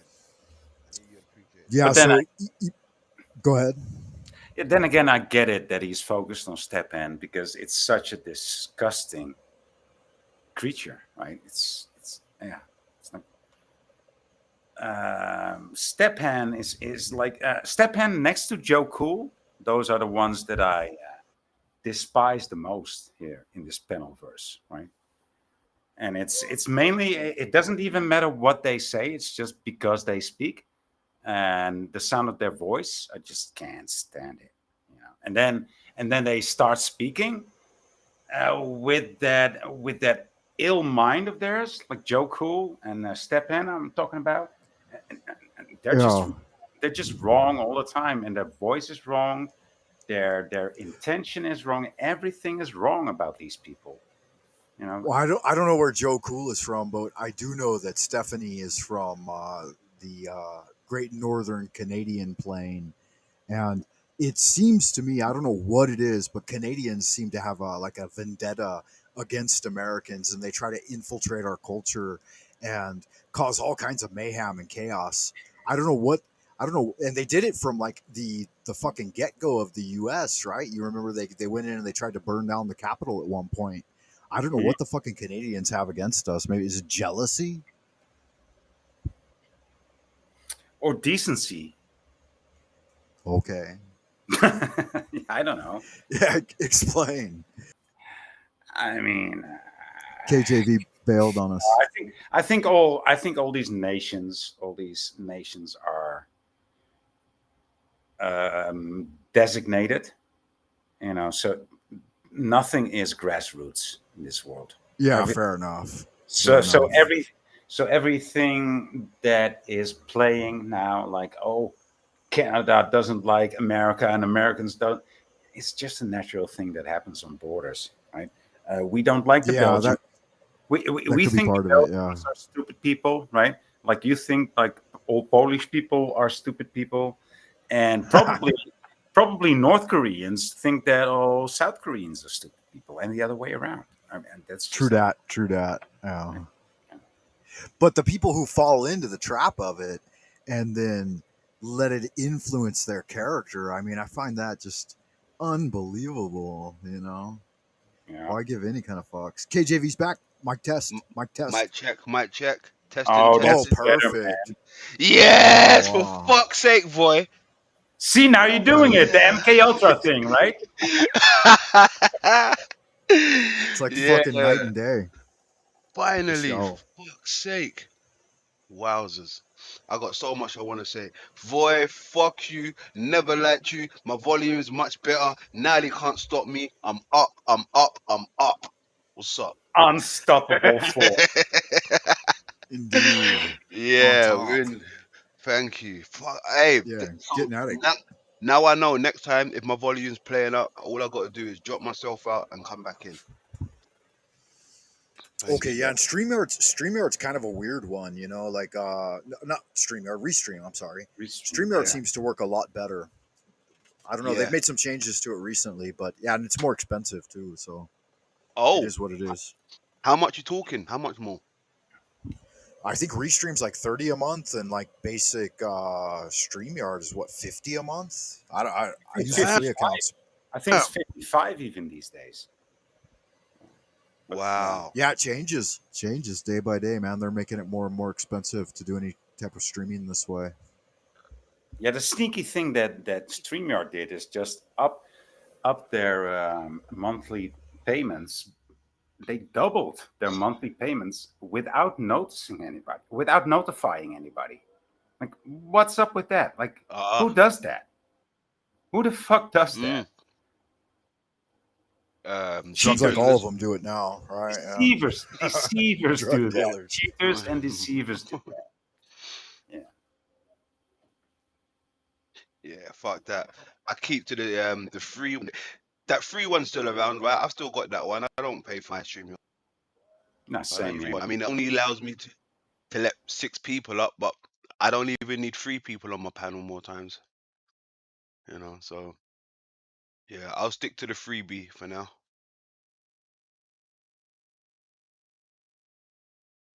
I'll stick to that freebie. Mic check, you guys still there? Yeah, we still hear you. You there may we go. feel alone, but you are. I may feel alone. Yeah. Oh yes. Now I got my volume back. What I was trying to say earlier on, boy, was I know some people don't really like the fact that I go after Steven. They'd rather me use my time more productively, right? But it's just something about it, boy. I can't get enough of dragging this guy now. I can't get enough of it. Especially when I see him, doing it to people day in, day out, day in, day out. It's like, man, I'm missing out on some fun here, and I'm no stranger to fun. I do like fun, boy, Yeah. and no one else really brings me. Yeah, he inspires you. I get it. Well, not are you still there? No, you're gone too. That's just me. I may feel alone, but you are. Can't hear you. Can you hear me? Mic check, mic I check. can hear you now. Yeah, now I can hear you. Okay, yeah, I'm still here. I think it was just Frank who left.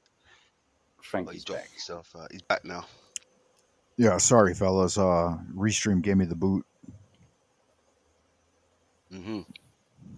So yeah, boy, Either them or that's the bamboo firewall, whichever may be the case.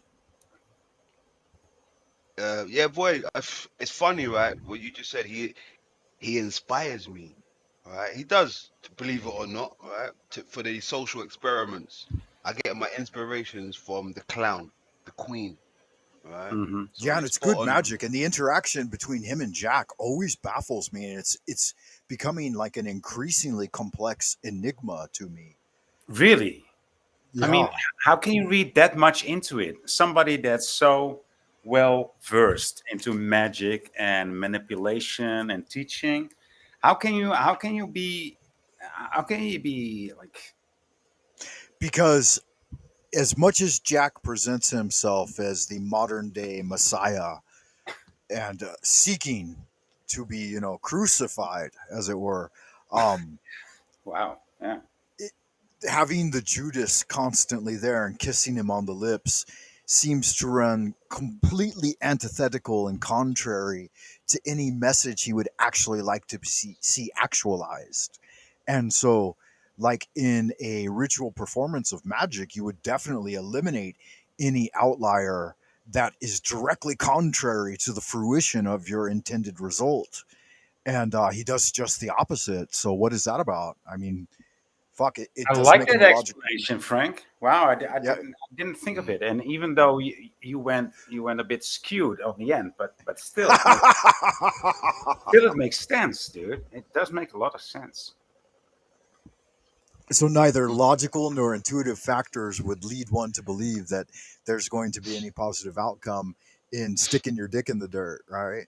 Right? And getting Mm. down in the sewage all muddy and grimy and then thinking you're going to come back up clean. I don't know. What's up with that? Do you think he thinks it's a Christ-like I don't think he has. expression? I don't think he has that many thoughts about it. That to be honest, I think he just works with it in the moment. He doesn't. I mean, his hair is longer than his thoughts. You know, talking about that. Yeah, you like that expression, right? Wow, Yeah. I like that. Yeah, that's quick. I mean, Jack look, is not really thinking about. Jack is not really thinking about the future or tomorrow. He just wants to. He's not living in the moment either. He's just coping in the moment because Yeah. he mm, and wow, that's why he keeps on doing this. He's not living in Like the moment. He's coping in the moment open the constantly, moment. and that's also the reason why he needs that how do you say that people that offend him. He needs that to He's stay. like he's like Yeah. someone lost at sea on a turbulent ocean, waves thrashing about, and he's got a life jacket on, but he's just waving his hand, looking for salvation, Right, and and then he at the lands in same time, quiet waters, and he starts working up the waters to see waves. Right, yeah, and he's oh, there's so attracting much waves around me, and then he shark within starts the pedaling the vicinity. waves. And if I wouldn't pedal these waves, they wouldn't. It would just be even harder waves. Well, no, Jack, if you wouldn't pedal the waves, it would just be flat water. Yeah. Facts. Facts, boy. I like the way Well, you put that. Capricorn says that he's got a lot of empty talk, and I think to some extent that has to be called out as true, Yep. I because agree. some of these lofty goals, right, aspirations unto the throne, you have to have some kind of a justification for that, and maybe he does. He's done some good work, he's done some service, he's done some postal, but he seems to like want to identify his image and message with the dictionary definition of going postal. Like when you open up the dictionary, there's his fucking picture, and it's enough said. And Well, that's what he's looking for. He looks for acknowledgement, recognition, and how you call this, reverence, right? Reverence. He doesn't. He doesn't want. He doesn't have a solution. He just wants to pervade a solution, and that's why he Mm. pervades every possible solution and every cliche that he knows and has been known to mankind. And he's pretty much a purveyor belt of cliches, and yeah, fair enough. and he wants to be known just for being Jack Talcott. It, if he would be able to grow into a tyrant, and let's say the measures of Genghis Khan, he would take that too. He just wants to be famous. That's it. And to What wrong what with end? Ethan? Like to what result? What? Well, Yeah. What, like I said, he doesn't. He just has this one-track mind. He doesn't. He doesn't. I mean, he doesn't think that long, dude. He doesn't think that far. He just wants to be famous. holy cows, man! Nobody gets my message. You're Child, it's a missing the child. message, guys. It's Yeah, all about love, light, and peace, truth, yeah. oneness with God, ending And wars, remember ending who all told you wars. this? Remember who told you this? It was Jack Talcott that told you this. That's even more important than the message itself. Well, Yeah. one of the Taoist like prerequisites, a precept in following Tao. I don't know if you guys know much about Tao and the Tao Te Ching and the way of Tao and this kind of thing. One of the things that can only offset the danger of like negative karmatic blowback is to do your work selflessly and never seek recognition. And so you do your work and then you retreat from it. You get it done and then you step back and you never seek any kind of reward or compensation, right? And obviously we have to work jobs and receive money and wages, but like for me, for example, I got a wife and two kids. I put myself entirely at their service for the most part. I consider it to be selfless service, and at the same time, I work my magic and appeal unto the great Godhead, whatever that may be for you, you, me, or the other guy, right? And hopefully, if they're paying attention, they'll spare me upon death. If not, I don't know. What are you gonna fucking do? But to like presume upon grandiose adventures from such a low position, it seems like an enigma to me, and No, but that's I why mean, I think that's why a lot of people pay interest in it, because it is enigmatic. Go ahead. no, it's not enigmatic. It's not at all. It's just dreaming out loud, and it's not even a dream. It's not even his own dreams. It's like I said before. It's just cliches. Cliches worked into a rhythm, because he never lets go of his rhythm, right? He never ever gets. Well, the only thing you might see him is getting emotional, getting angry, but even then still he maintains this rhythm and this thing that he does, and it's always the same. It's always the same. It's not monotonous, but almost it is monotonous. Mono, monotonous, right?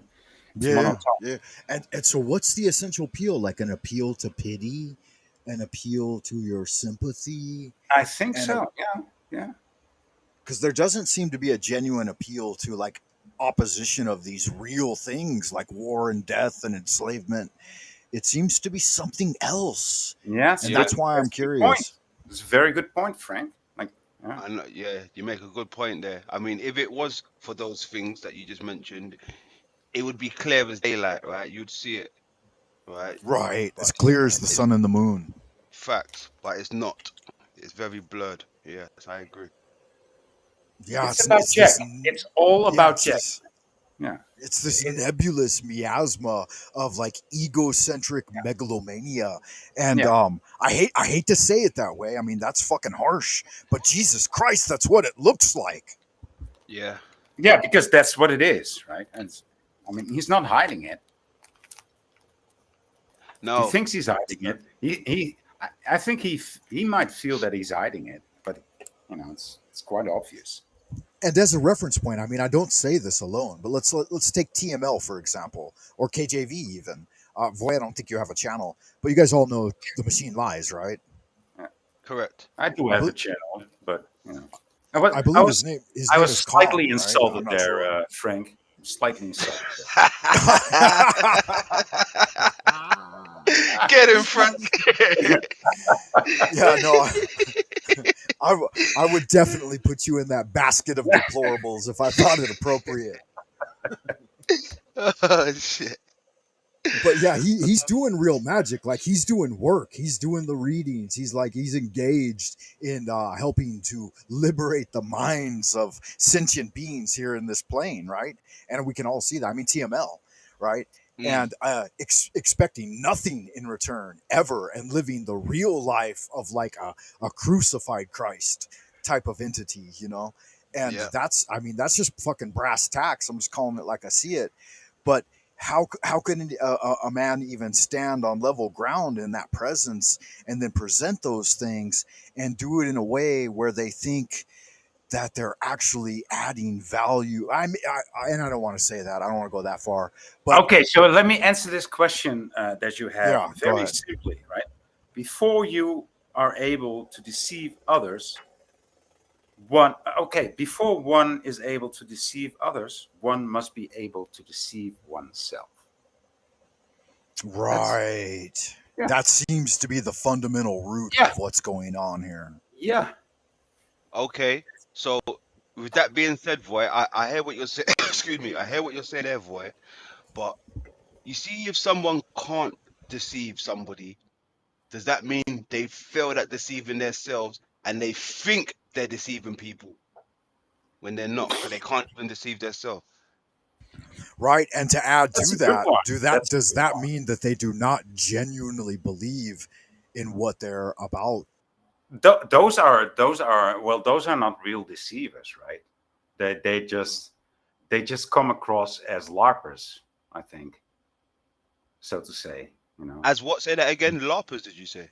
As a larper, right? Somebody who's Okay. just playing a role. Mm-hmm. I, Mm-hmm. I mean, okay. So here's an example that once I found out how people work, right, or not people, but narcissists, right, and I was like, oh, this is what they always do, right? This is how they play the game.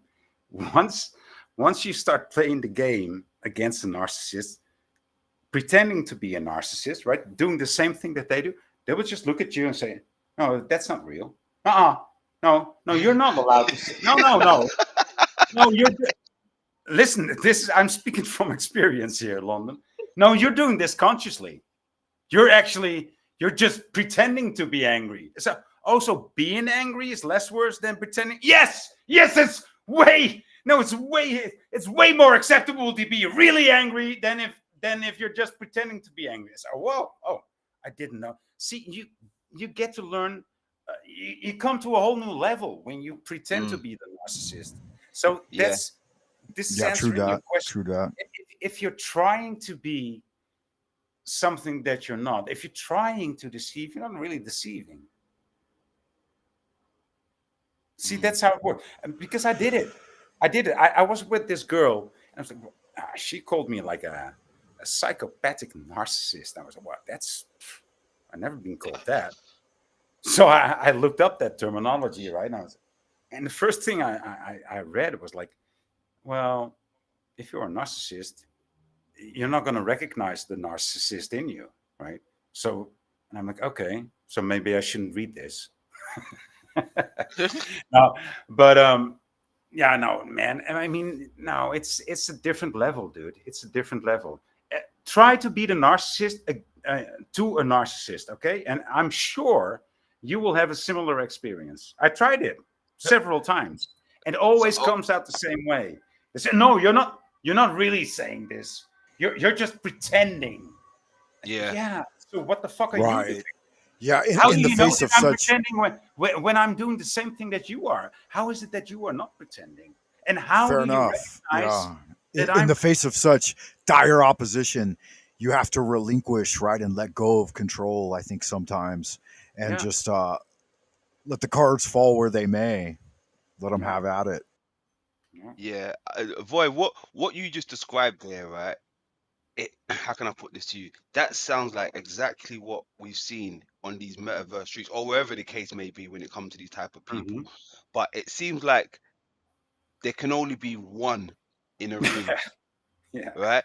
And they make it clear because when Jack and Paul links up, that meetup is only, there for like 2 minutes until they start arguing and putting the blame on each other.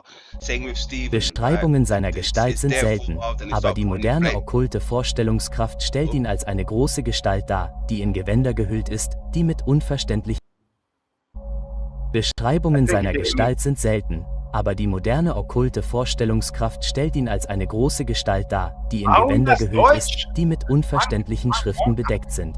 Die Schriftzeichen verändern und verzerren sich endlos. Beschreibungen. Somebody Frank, must have hacked what are you doing? Frank. Yeah. Now, what were you saying, Adrian? Sorry, guys. It's the internet's not real responsive, and I apologize for that. That's okay. You're good, Frank. It's okay. Yeah, Voy, like I was saying, that there's only room for one psychopath, really, right? Mhm. They can't. These psychopaths don't even get along in the same room with each other. It lasts for like 2 minutes, 5 minutes, and then it all comes tumbling down, right? Because it's like one of them saying, "You're putting on an act. No, you're putting on an act. You're doing it wrong. No, you're doing it wrong. You're not doing it my way." You understand? It all comes tumbling down when they get into the same room. Yeah. Yeah, it's hard sometimes to cope. Like, even I was over at TML recently and just trying to present the ideas as I understand them and some of my experiences and interactions with, the subtle realm and what I consider to be truth and experiential gathering of evidence. And yeah, I was directly attacked by a vein of thinking and understanding that I was totally unfamiliar with. It's like if I go back to the States right now, there's so much gentrification. And like I grew up, I didn't know there was anything other than men and women, and now there's like this great other. Not so great, but other, yes. So-called great, right? But I don't know much about it. You guys in London, I imagine you're in London. Is that correct? Fuck, Correct. good magic if so. Yeah, wow. That's a big fucking deal, man. That's like me. I'm in Beijing. Me and you, we're big players. We ain't fucking around. Exactly. That's it. I agree with that. Boy, he's out in the sticks. He's on some like deserted island out in the middle of nowhere. No, he's not. What the fuck, dude? I live in the biggest city in the world. I'm sorry. Yeah, no, I was thinking. It's one big fucking city, dude. I was thinking Ricardo Sunshine. Ricardo Sunshine's the one stuck at the tip of a small island. All right. Yeah, he's stuck at the tip, Ricardo. Yeah. Hey, I got something for you backstage. It'll allow me to. Okay. Yeah, I didn't see that. Good magic. Who's that? Hey guys, I'm gonna go for groceries. When I come back, I hope you're still here. Okay, good man. Get it done. Yeah. Good man. Get it done. Yeah. Yep. Cheers, boy. I mean, I need to go and get freshened up myself, but yeah, I'm here for a while, boy. You missed that somehow? Are you home now watching Let me this? see here. Yeah, no. I got the wrong one playing. Did you miss it the Drop first time, that. dumbass? Is it? Can you see it and hear it or not? Yeah, I can see and hear it. It's good magic. This is the one I was looking for as well. Well, Hank. thank you. Steven's been more supportive, far more supportive, and there's plenty of facts while he's with me. The behavior elsewhere is on him. The behavior elsewhere is on him. The behavior elsewhere is on him. Let's take a look at his behavior elsewhere. Hello. Yeah, some shithead London McDouchebag made a video about me, and don't judge me, loves that guy. He's a Negro in London, and he uses a white guy's old white man's avatar. He pretends on YouTube he won't admit to being black. He's just a liar, and I don't like that guy. He's a liar, and he makes videos that aren't funny. They're just stupid. The lurkers are coming out, everyone. Hey, Manny, how's it going? Well, How are you today? Wow, she's really triggered. Oh, and she said, "Poor William and stutter man-child Manny." She's getting really nasty. she called me stutter. Yeah, she said, "Poor William and stutter man-child Manny." She called me stutter. Yeah, I would say, yeah, I agree with you that there won't be many. She called me stutter. I agree with you that there won't be many. Mary. Fish and chips. Sorry, do it again. Do it again. Do it again. There won't be many. Do it again. Do it again. She called me stutter. Do it again. Yeah, she said, "Poor William and stutter man-child Manny." She called me stutter. I agree. She called me stutter. The biggest. Okay, what was the smallest? Like that. It was pretty disappointing. Really? That was Manny's. Fuck you, Manny. But some of the things that Marcella was saying was almost letting on like I don't have a girlfriend or I'm not loyal to my girlfriend.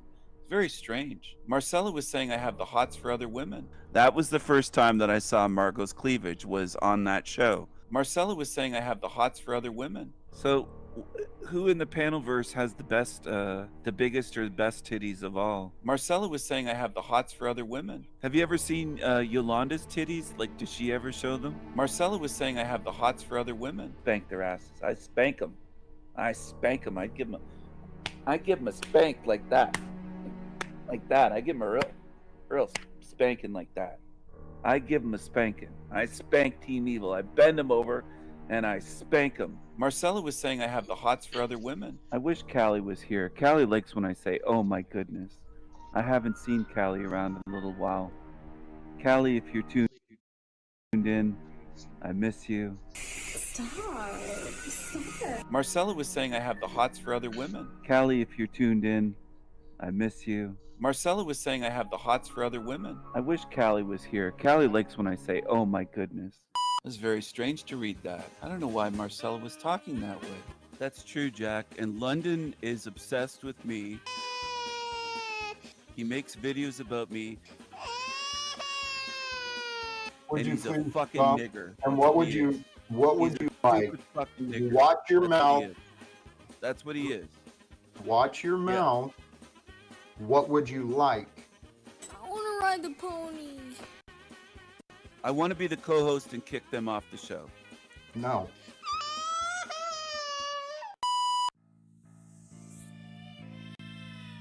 Someone calling me? No. How can you expect anything from a paranoid schizophrenic? Paranoid schizophrenic.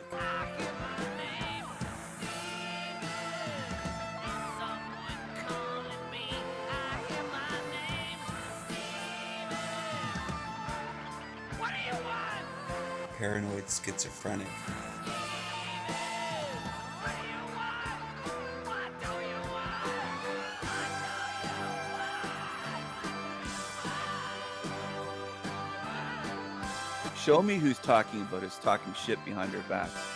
Come out wherever you are, you fucking cockroach coward. Come on, show your face. Yeah, now's the time to show your face. We'll squash him.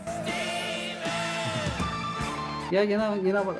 The only thing demons are good at is being very, very deceitful. Sorry, do it again. That's the only thing they can do. And they feel clever. They think that's smart. They feel smart. They think that's intelligent. They'll say they're not stupid, but they're smart.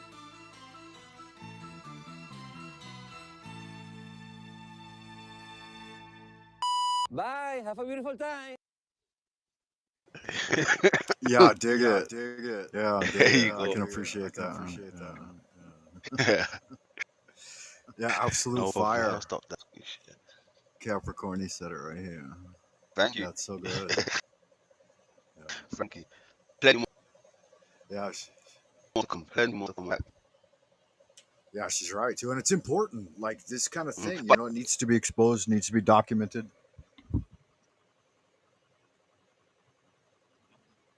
hell yeah. But things like look, there's been times where I quit on my way and made videos about even for people, right, to help them out a bit because they haven't got the stuff how to fight back, right? So I'm taking it on the shoulder for myself, helping people out. But there was a time when Jack was saying, "Oh, I like what you're doing, London. Keep up the good work, right? You're exposing these clowns, right?" But then on another breath, Jack could be like, "You're the cause of this. You're you're the problem," type shit. Then he'll even like, I've noticed he's unsubbed for me, right? He subbed up to me because he liked the vibe that I was bringing, but then he'll unsub for me because maybe he heard me speaking about the situation somewhere. He's like, "Oh fuck it, I'm gonna unsub from London now." I thought he was on my side or whatever, right? So he's weird, but Stephen will make videos about everybody throughout the whole fucking year, but Jack will act like nothing's happened. He hasn't seen his name get dragged or his character get dragged by Steven or whatever. Yeah, he always gets a pass. He always So gets like a golden ticket. It's like he's got an e-ticket ride to Disneyland. Do you think he's paying him secretly behind the scenes? I don't know, Frank. Yeah, but my thing is this, Frank. Right? Look, you can clearly see. Well, I can clearly see, right, that when someone's sick, it shows, right? And I think Steven is very sick, right? And it would be beneficial if he said to everybody, "Look, pay me no mind, I'm sick," right? Then you can be like, okay, as long as he's put it out there, then I might as well stop making these videos or whatever because he's sick. I'm not really gonna, kick a sick person. But if you're Right. swearing that you're not sick and you carry on how you're carrying on, then it's fair game. I don't care if you're sick because you're not showing us, you're not telling everyone that you're sick, but you're acting as you're normal. So I'm going to treat you as a normal person. And this isn't normal behavior that you're doing. So clearly you're sick. And this is the things that Jack needs to understand. A sane person and an insane person, right? When someone's sick, they're sick. You shouldn't really entertain them like that. You should just be like, okay, be on your way now, son. Okay, thanks for stopping by. That's it, right? Don't sit Yeah. there like they're normal. And I 'Cause you're think Jack's causing right this. off on this one. Like the way he justifies it is he says that everyone is insane and driven insane by the system. But that's obviously not true because there are Facts. those of us who fight against darkness and haven't Yes. succumbed to the mania and the paranoia and whatever else plagues these people. But to say that, like a broad blanket statement, like we're all completely insane because we have to be. That's not, I don't think that's fair somehow. I agree. I agree. I agree with that. Yeah. It's not right. And it's no justification for Steven's behavior or Jack's behavior, like routinely showing patterns of like injustice and unfairness and Yeah. unsympathetic behavior. That can't be overlooked forever, right? He's Yeah. got the guile of the Jesus messianic guru helping everyone, but then that facade falls away time and time again. Yeah. Yeah. I agree with that. Totally agree with that. That broad brush statement when he painting everybody with the same brush. It's very true because we don't all like that. We don't all move like this, right? Some of the people are so pious you wouldn't even know, right? They don't even turn up to certain lives that we do, or even Jack does. You know, some people don't even want to hear or see Stephen, right? But they're still within the community, you know. But they just like to interact with one another because there's people that they don't even see. Like on my channel, sometimes when I go live, there's people that don't even see each other in the whole metaverse until I go live, right? Because they don't want to be seen at certain places. They don't like the energy or the vibe, right? But they don't mind my vibe because it's a neutral ground, you know. I don't really entertain the bullshit like that, you know, and it's fair game, really, isn't it? But yeah, I don't Yeah, know. it seems that it can be. And the other thing I would like, we need a metric, like a rubric, right, for who in the community upholds the righteous intentions that we aspire to. And for me right now, I don't know anybody else, but it seems that TML is like the fucking, he's the lighthouse, the light on Mm, the end, you know, the light at the top of the hill, the truth in the dark night somehow. Like, he's obviously, we're all human and we all err, but like generally in reading and bringing forth those genuine things that can help us better ourselves and our situational environment, and like the mm, truth of philosophical truths, historical truths.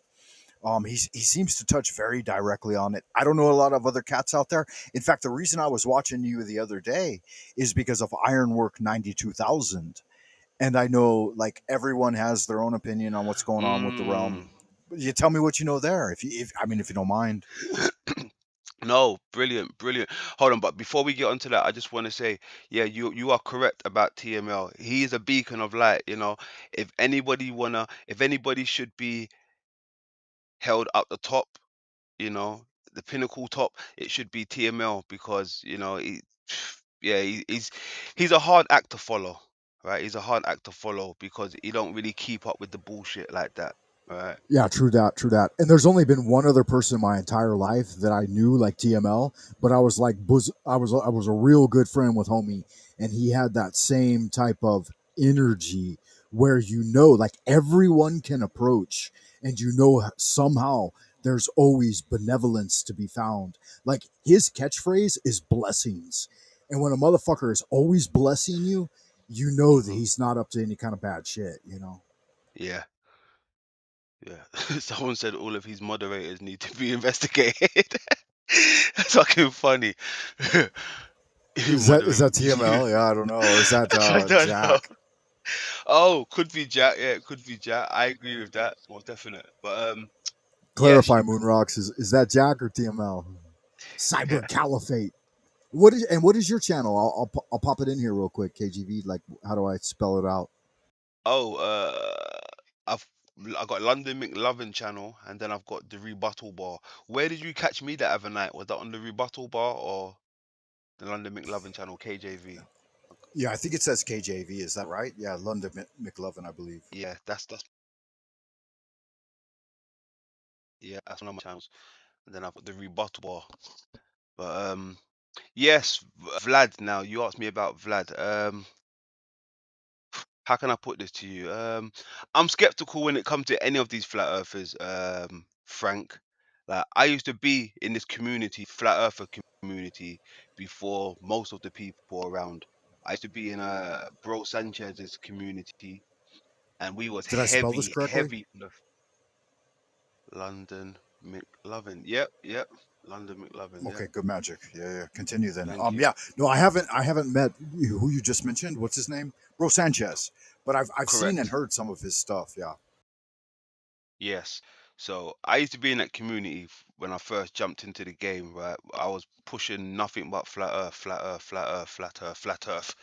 And it was going well until one day I watched a John Levy episode, and he he showed somebody who had a different idea towards the flat earth community. He was talking about, you know, the reflection, the moon and all this stuff. And that was Wim, that was God give Lemsteth, right? Now keeping in mind, I was watching this as a flat earther.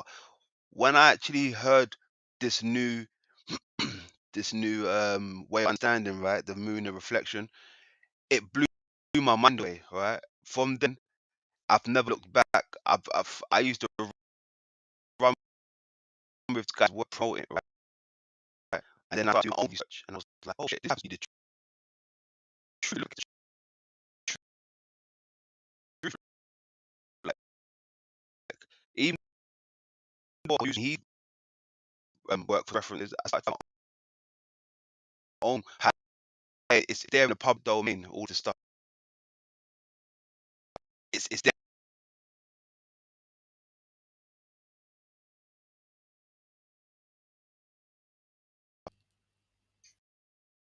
Mic check. Yeah, sorry, Mark check. Yeah, it broke up for me there for a second. So yeah, I'm back now, I believe. Sounding good. Yeah. So Yeah. it's an interesting thing to me. And thank you for that. Thank you for sharing it and telling me about it. And guys, make sure you check out the link here. I've got it up on the screen. Um, YouTube.com, London McLovin. I had never gone hard on the flat Earth stuff per se, like you did. I discovered it on my own. I believe in like 2017, I was reading a book, and there was like an allusion to it, like a comic strip or whatever. And I pulled that out, and because the nature of the book was to paradigm shift, I thought, good God, I've lived my whole life and never contemplated the idea of our realm being flat, right?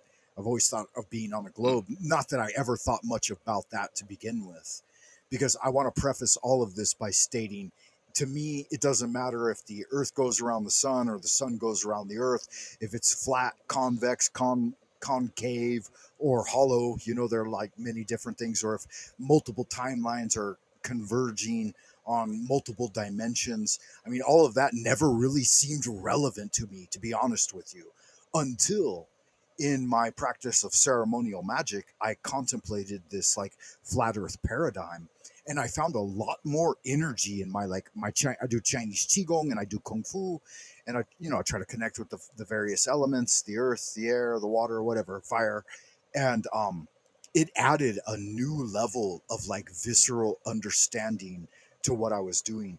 But then immediately after that series of exercises, I also went through the idea of being on like the inside of a spinning ball, and then everything getting smaller as you merge towards the center.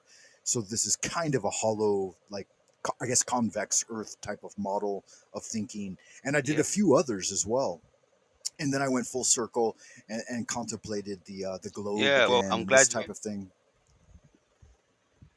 Go ahead. Yeah, no, I'm glad you mentioned the concave stuff as well, because that's where my studies has taken me. But quickly going back to the ironwork and these boys now. Now I've seen these people come into the Yeah. community with the flat Earth stuff. When I was flying the flat Earth flag, I didn't see half of these people that are out here now.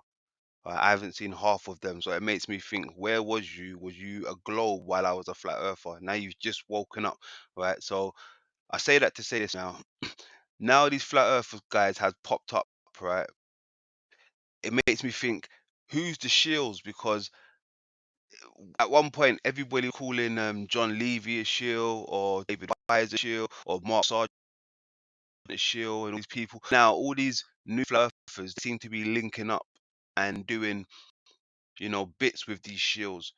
So it makes me think, if we're calling these people shills, is all these new little foot runners, are they shills, or do they not even understand how the game goes? Are they promoting something that's either false ideology, or is it just something nefarious behind it? Because it's like the blue and the red, right, or the left and the right. It's the same Yeah, color it makes coming sense. from the same spectrum, right? Now, if they're both on the same team, that means they both must be hiding something from us, right? And I think what they're hiding from us is the bigger picture, which is the moon, right?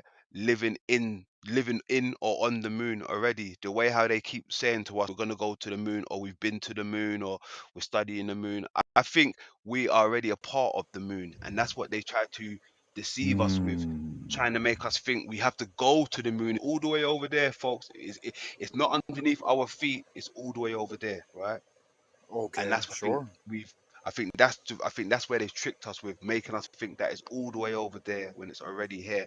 Now Yeah, with the well, flat the ancient Chinese, to add just to that for a second, the ancient yeah, Chinese believed that the upper part of our body and the infiltration of spirit into the physical form is a representation that we are in the celestial sphere and we yes, are interacting with it, and so it's not beyond us. Like to codify stars being hundreds of millions of light years away or whatever, and all of this is to like separate the man from the actual creation process, and that it's much more localized than we imagine. yeah, I agree. I mean, what do they say as well? I remember growing up as a child. I even hear it until this day, Frank, when they say the moon is responsible for the tide or responsible for the women's menstrual cycles and all of these things, right? Now, my thing is this. How is that possible if the moon is millions of miles away? That would only be possible if the moon is very local, right? If it's responsible for women's menstrual cycles, responsible for gravity, right? Sorry, not gravity, Yeah, but and the rivers, sure, sure. right? And the other thing is, within a cosmological sense, is us being the microcosm of the macrocosm. Like we're in the womb of the whole mother of creation, right? And so these things must be nearby in order to keep us warm and enlightened and Hmm. transforming the transformative process. Like there's an attribution to old. Wizard King Solomon that he had the sun and the moon in a box. And when you look at it at a superficial level, right, you have Solo Moon, right, the sun and the moon in his Hmm. name. But it also means that within the Chinese system of internal alchemy, that these things are also within your bodily cave, like within your torso, and they're Yeah. oscillating right through the lower and middle Dantian, and the celestial spheres in the upper Dantian. So they create a dichotomy of separation, I think, and separating us from what? From a God, essentially. I think that's their ultimate overt objective. Continue though, yeah, yeah, yeah. Because again, the shape to me, it's mutable and it's irrelevant to the kingdom of heaven in my mind. Well, when it comes to the shapes, right, it's either flat or round, end of. That's what the options they give us. Flat, are you flat earther or you're a ground earther? Right? So they throw that out there like if those are the Right, only two right. shapes in the universe. There's more than two shapes in the universe, my friend, right? Now, I've noticed with shapes, right? Sacred shapes as well. Like I think from the circle itself, from the circle, all of the shapes can be birthed from the circle. Now, as they speak about in the Bible, they speak about the world being a circle of some sort, right? It's the circle of the earth and these things. Now, does it really mean it's a circle meaning flat like a disc, or when you look from above on a sphere, you'll see a circle, right? Depends. Have you ever seen those exercises when they have shapes there? When one's a ball, one's a circle, one's convex, one's concave, but you wouldn't know because it's in a certain position, right?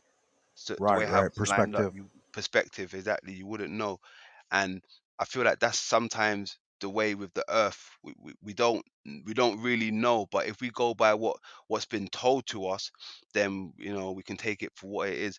But one of the things what I always look into now is the human eyes. I think we're living in a macro eye of some sort. I think we're still living in the creation of the creator, right? So I can agree with that. I used to hear a saying from Marines, and my father was Navy, and he said, "I knew you before you were a twinkle in your father's eye." yeah, oh, see, your father's eye, the twinkle. And what do they say? They say the eyes is the windows to the soul, right? Now, if we are That's soul, right. That's like how right. people say, right, we're in God's eye. This is where soul resides, right? We're light beings, I suppose. So we're gonna be in the eye of the creator, right? Now, with the where was I going with this? Yeah, with the flat earth stuff, I brought so many, different links and different ideas to do with the moon and a lot of evidence, but they ain't trying to hear that, right? No one's trying to hear this shit, and I get it. I get it. It's not for everybody, right? But the moment someone said to me, "I think we live on the moon," I was like, "What? That's fucking fascinating. What do you mean you think we live on the moon? What the fuck? Duh, we live on Earth." Then I thought about it. Hold on. The powers that shouldn't be, they told me that I live on Earth. Now, if I'm going to give them back their model, right, living on a globe, I might as well give them back their title also. Why would I keep their model? So I get rid of their model but keep their title. It don't make sense. Yeah, definitely. It reminds me too of the words of Grandmaster Ni Hua Qing of Seven Star Communication. He's a Chinese guy that emigrated out of China, bringing Tao into Taiwan and then on to the United States. And he set up shop in Santa Monica. Had a college of traditional Chinese medicine and book publishing, but I read a lot of his books when I was really young. And one of the things he told us that if you have no spiritual training and at the moment of death you envision the moon, you return to your like point of origin for like not a point of origin but a certain like level where other people that are among your celestial family will be there to greet you and so on and so forth. But I've learned far beyond that now, but that shows that we're luminous beings possibly on the moon projecting into this prime material like a reflection, right? The egg, the receiving force. And this coincides with what we've learned from the emanation of God's light, right? That it's received by vessels of various kinds. And so, yeah, we have to trace light to its origin source. Like I said, twinkle in your father's eye, right? In the eye of God. And wow, that would take it up to the next level where, to an extent, we're already immortalized in this image of the Creator somehow. But yeah, continue. Tell me more.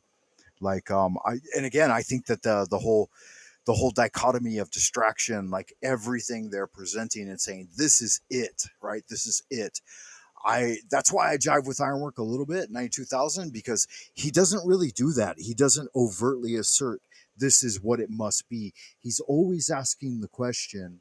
Um, we know what it's not, but then again, let's find out what it is. So I can appreciate that stance, like that trajectory.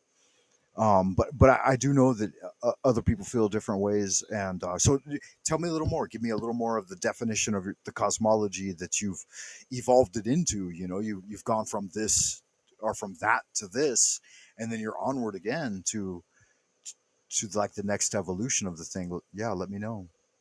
Yeah, well, I mean, there was even a time, right, where when I left Bro Sanchez and those people, the Flat Earth community, when I've came to a new understanding with some of the works that I found, right, I went back to the community to try and show them some stuff, right? They wasn't hearing it. They blocked me. They kicked me off the panel, right? It was weird, right? It was weird. So that's when I thought, you know what? Flat earthers don't want to hear anything new. They just want to hear nothing but flat earth. It's interesting you should mention that too, because I have noticed that as a general tendency that like if you're in the community and you don't like go in 100%, 150%, then you definitely get like excommunicated. And I think I may have seen some of your interactions and some of your appearances prior to that. And that's why I was aware of like it wasn't from that though. I definitely my first encounter with you was on Jack Talcott, and then what I saw you had done with Queen Stephen, like that locked me in. You know, I was dialed in. Then I knew what was up. I mean, I think Facts. you and one other guy. There's like one other guy who used to do a lot of Stephen videos. I forget his name now. I don't know if you're Demon familiar Slayer. with him. Yeah, Yeah. yeah. He did some really like gripping ones that were Yeah. just filled with the truth. I mean, you can't endure the motherfucker for any amount of time before all of that is just immediately apparent.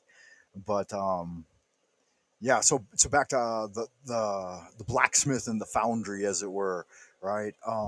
I can appreciate that transmission at least for now, and I've been trying to figure out like all the movers and players. I know there was Nachiketa, and I think he's fallen from grace recently. I don't know. Does he still live and have a channel, Nachiketa?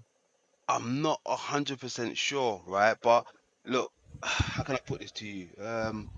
He was running with the flat earther as well, right? Flat Earth. We was all flat Earth at one point. But Right, then I come right. to realize he jumped off flat Earth and he tried to bring another topic to the table, which was rising Earth. Right now, even if I didn't believe it, I wanted to hear about it. Right, I wanted to hear about it before I completely kick it to the curb. But the, where it's not his original idea, right? It's not his original concept. There, there's only so much you can bring to the table with it. Just like with me and the first time I heard about, the crater Earth, the moon, and everything. There was only so much I could bring to the table because I didn't do my own research. I was going by what someone else told me, right? But later on down the line, I had so much to present, and I was hoping that would have been the same with Nachiketa and Z and all these people. I was hoping they was going to present more stuff, just like the same way I presented more stuff with the eye and the moon, right? Because it's new to us, but if we follow what we believe in or follow what makes sense to us, then we uncover a lot more things. But there was no uncovering, no unveiling with this rising Earth stuff or anything, so it fizzled out, right? It fizzled out.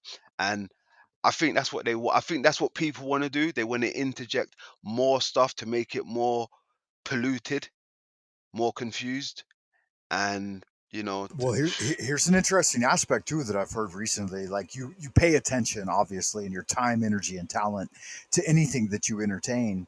And I hmm remember the words of Sherlock Holmes. I think it was in like the Hounds of Baskerville or whatever.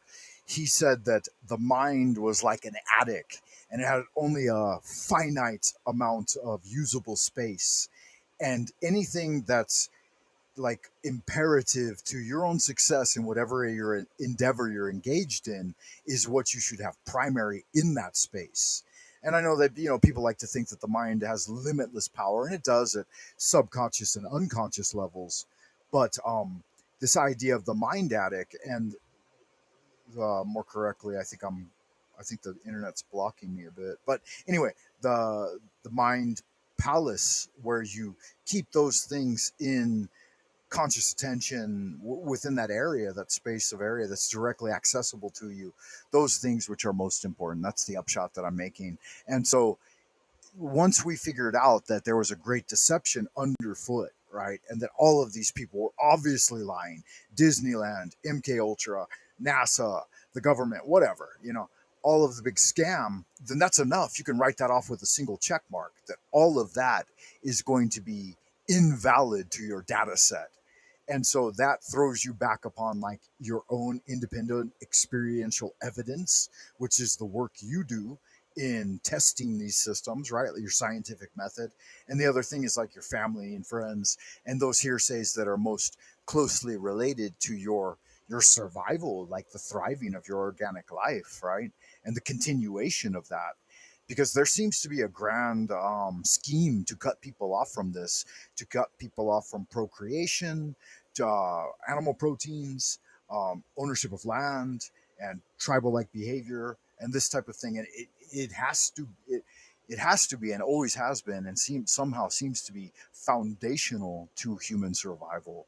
And that seems to me to be like a direct attack against humanity, which is dire, right? That's a dire fucking equation.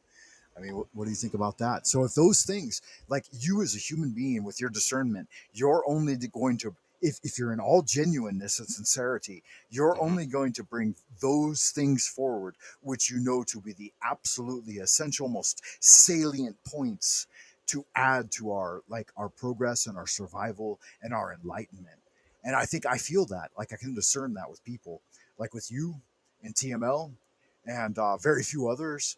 But when you come across it with some of these other guys, that you have to be very careful. Like it's like walking through a minefield, right? It's like navigating a minefield somehow.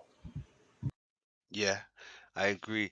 I mean, what I'm trying to say is as well, the information that I present or bring, right, it's not gonna change your life, right? It's not gonna help you um navigate through this world, right? What I'm trying to say is the reason why I present and I share things with you, so you have a better understanding of what could possibly be, right? What could be possible. So I'm not saying my research or my work is going to make anybody richer or it's going to help them get out of here, but it's always nice to have, you know, an alternative, right? You know, something that could be, right? And that's one thing I want to put out there, because I know there's some people will be like, what is this doing for our everyday lives? I'm not saying it's doing anything for your everyday life, right? But as long as you're aware of the possibilities, right? As long as you're aware, that's all I want to make people be, is aware. Yeah, and there's a spiritual battle of powers and principalities, and like there is a grander battle afoot. And I know that some folks would like to think that we can end all war, but it doesn't seem like this war between spiritual truth and demonic deception isn't going to end until the battle's been fought, you know? And Mm. there's a grand climax somewhere at the end, right here, kitty kitty, right? But it doesn't seem to be. It just goes on down the tunnel. Yeah. Do you know what as well, actually? I actually extended the hand out to I forgot his name. We were just speaking about Vlad, right? And there was a time when I kept on going over to his channel and was saying, "Hey, um, flat Earth is deceiving you, in my opinion. Look into the moon stuff. Look into the moon." I kept on posting it on his pages or comment wherever, right, in his chat room. And he was like, "Hey, maybe we should talk more about this." So I said, "All right, cool, no problem." So I hit the link one time. We had a little dialogue, and then I sent him my email. I said, "Let's keep in touch. Right? I'm gonna show you some things that, you know, where you've gone wrong." So he said, "Yeah, sure." But I sent him something, and after that thing that I sent to him, I haven't seen or heard from him again, right? It's like he doubled down on the flat earth stuff. So it made me think, you know what, I'm not gonna waste my time with someone who doubled down on, you know, what they believe. It's just gonna be it's it's gonna be hard to even get through now once someone doubled down, right? So I've been watching from Yeah, a distance and watching him double down. Plus, he's made more connections with more heavy hitters within the flat Earth community. So that's the direction they're going with it now. I'd rather just watch them from afar and see what comes of it, because I already know what's gonna come of it. You know, it's happened before. Flat Earth has the most resets. They have more resets within this real world than the real world. All right, I watched them fall apart, get back together, fall apart, get back together. All right, different leaders come in, take it over, then they get run out. It's a weird dynamic, weird ecosystem within the flat Earth culture. Right, so but the Hollow Earth stuff is straightforward. There's there's no blurred lines within the Hollow Earth stuff. You know exactly what it is. It says exactly what it says on the tin. Hollow Earth, and that's exactly what it is. And you know, there's more connections within the Hollow Earth to the moon. Hollow Earth and the moon has a big connection. Flat Earth doesn't connect to anything. It's just flat Earth. It doesn't connect to nothing. And that's what I've noticed anyway.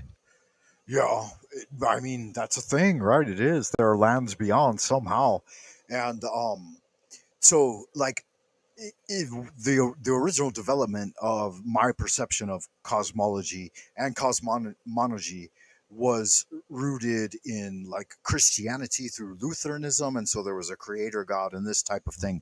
But as I steered away from that because of like discontent with the church or whatever, and organized religion, started looking into voraciously like all of the Chinese ideas in Taoism, and to me, it seemed like a more natural fit. And then later, when I found the Kabbalah of wizardry, like it coincided with some of the early writings of like the Shang dynasty and the way things manifest in our realm.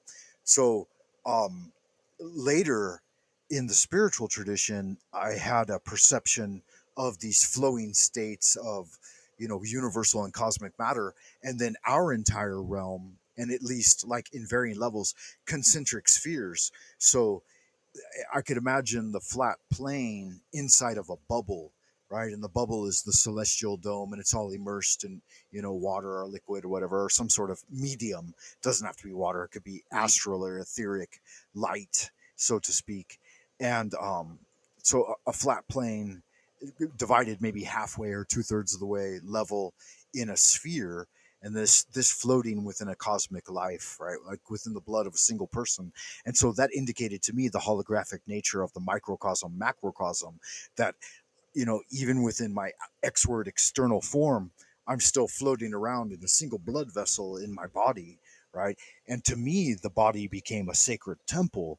And I thought, well, this is my alchemical workshop to level up everything from the particulate matter and the level of the molecular level, right? The quantum level, even, and then Mm-hmm. all the way up to the vast expanse around us that we don't really get. We're all in a little bubble too, right? Like I'm in my personal bubble of direct control floating around in the past, present, and future, and the now.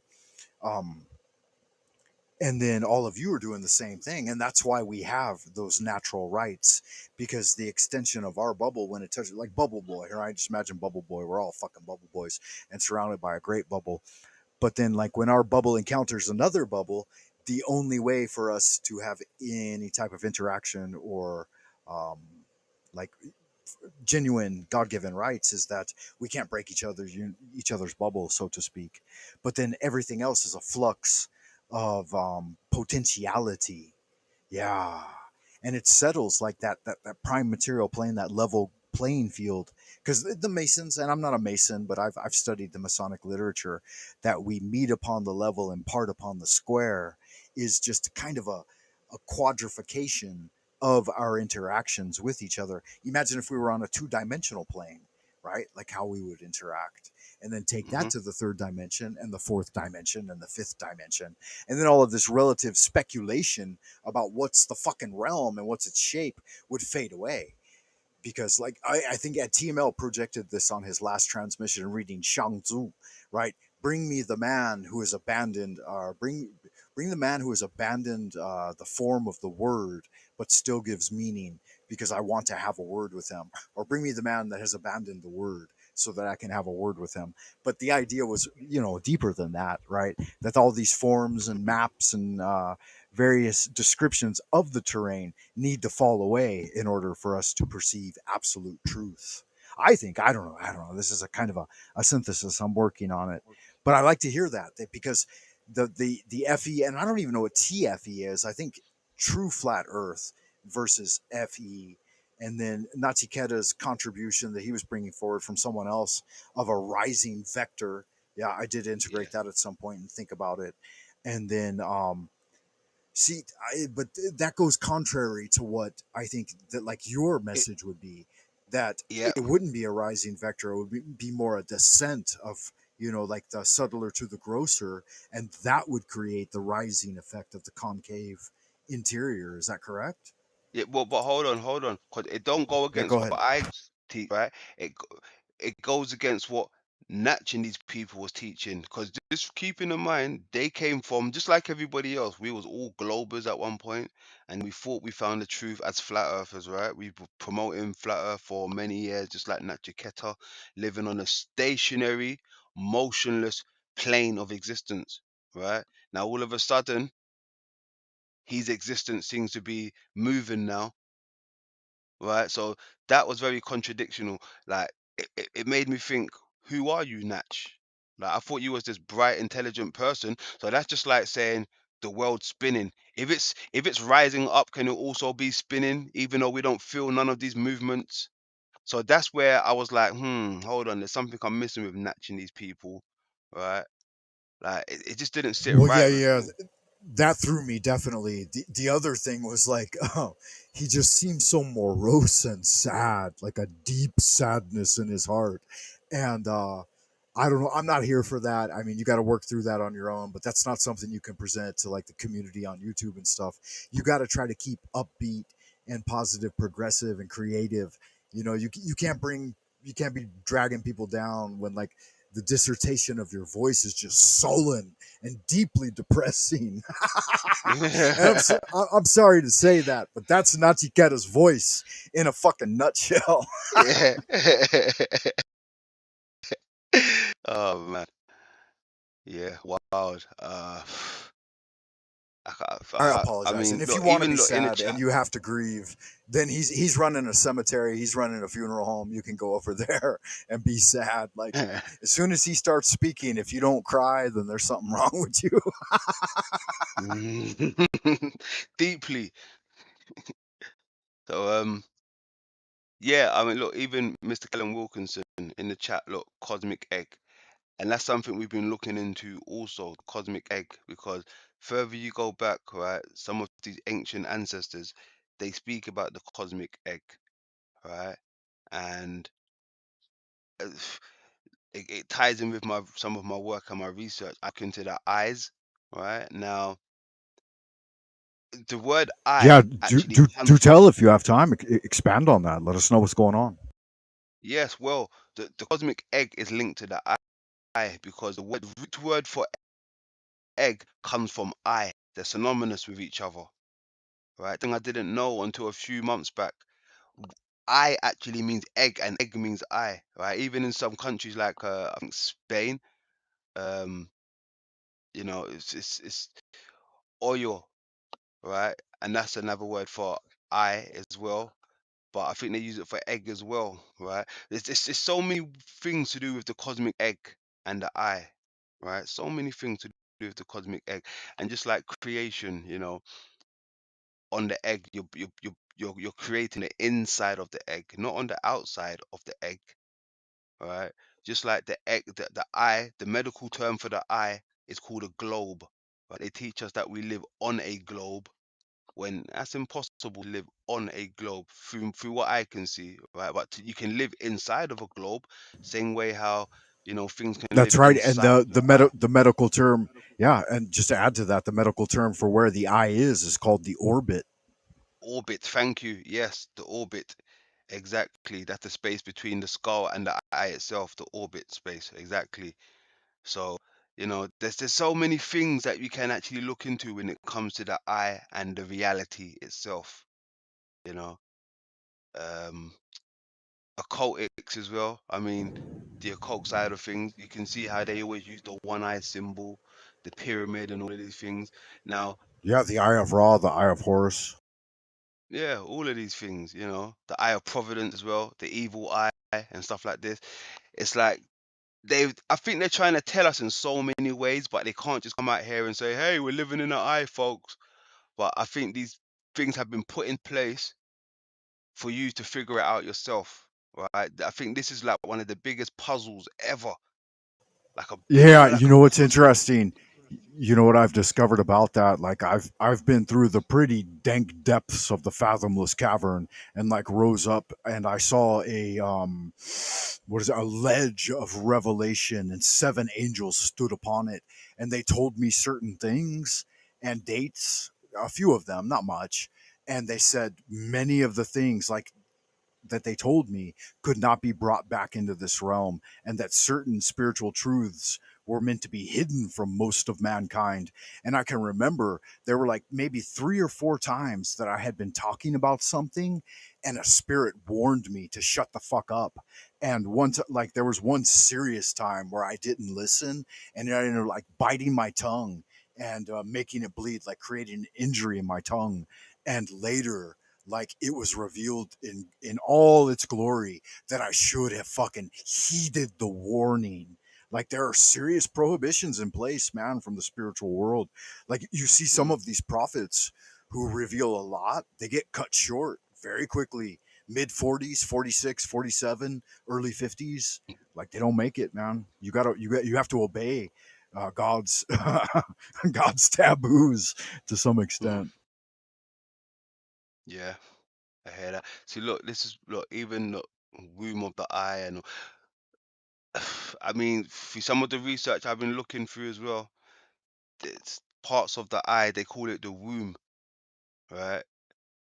I had no idea that the eye and the female's stomach is synonymous with each other as well. You get the same fluid that you'll get in the woman's stomach while she's pregnant. It's the same type of fluid that you'll get in the vitreous in the eye. That's I right. had That's no right. idea. It's the same in the nasal cavity too. That's why they all become that form of like mucus, like eye boogers and nose boogers. Right. Here's the funny thing. When I learned that, I think I was like, I don't know, maybe 32. Someone had mentioned it to me, and I like read some research on it or something, and Hmm.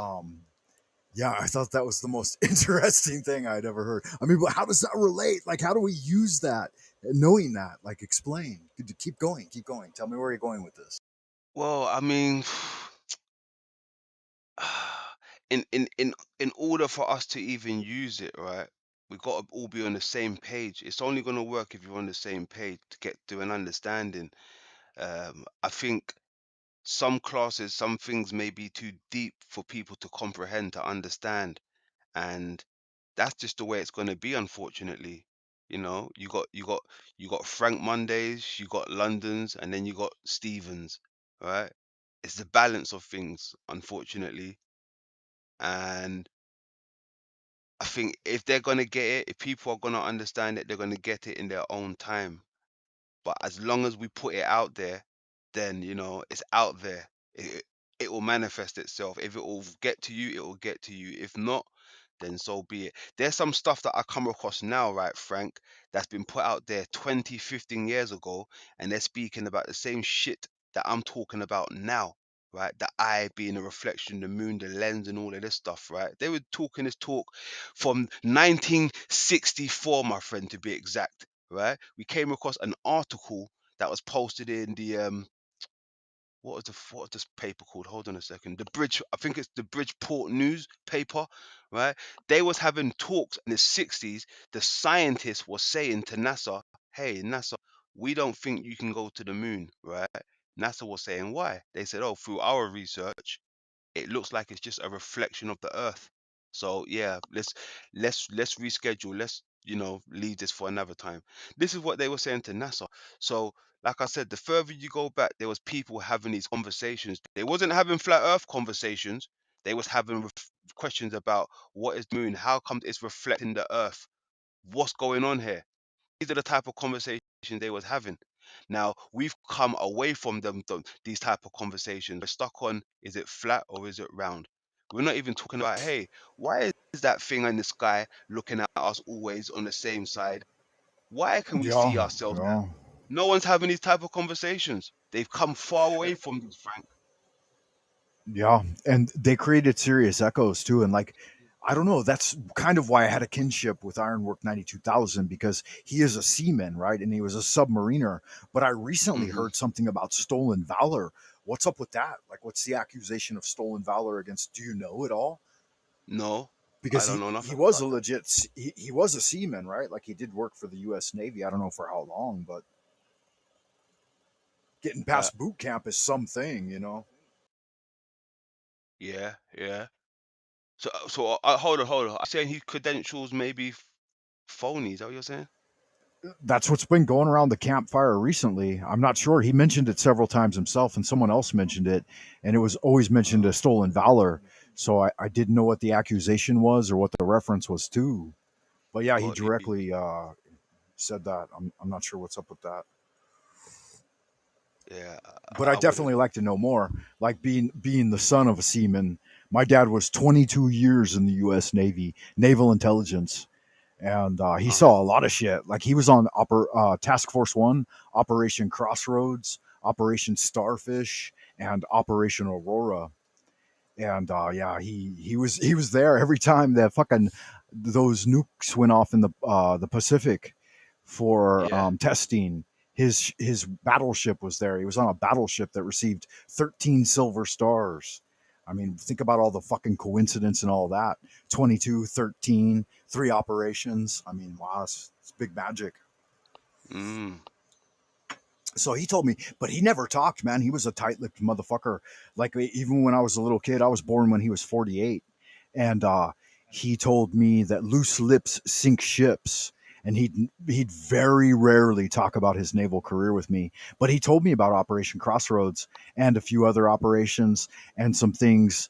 He did this to build credibility for the fact that he was telling me that everything online, on screen, in the newspaper, all of it was total fucking horse shit. That it was all a lie. He said our most powerful nukes at the time were like big firecrackers. Got you. That's hardcore, Firecrackers. man. Yeah. These dudes were up on deck 1 mile away from ground zero of Able and Baker. Those were the Marshall Islands tests.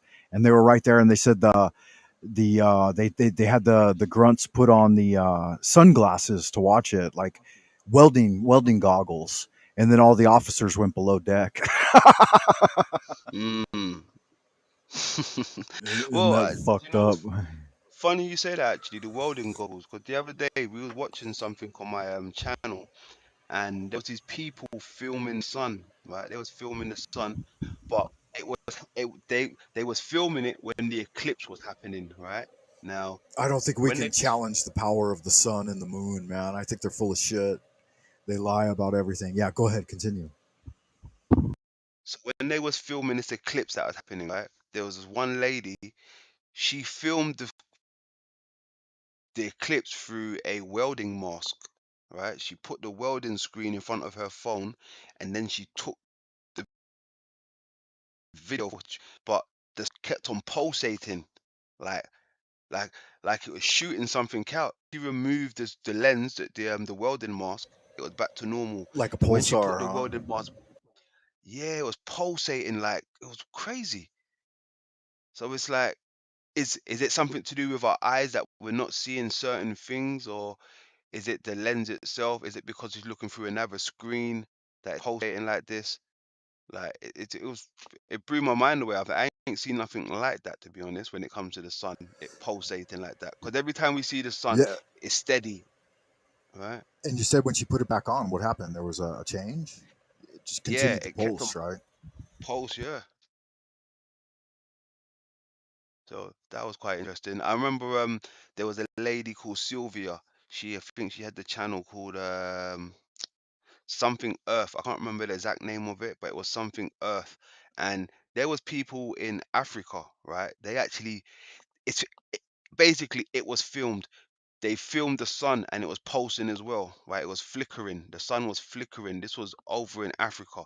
Hundreds of people got to, thousands, maybe even millions of people got to see it. But this wasn't spoken about. It wasn't like on national TV or anything. How can the sun like flicker, pulse? Like it's unheard of. And if we can see it for what it is down on the ground on Earth doing these movements, how come NASA can't show us these footage out in space of the sun pulsating? Yeah, have you seen some of the illustrations done in Dante's Inferno, or maybe it's Paradise Lost, where they have Yeah, like vortices of angelic beings pulsating around, they call stars? Are you around the familiar with that? stars. I know Yeah, about so like Dante's Inferno.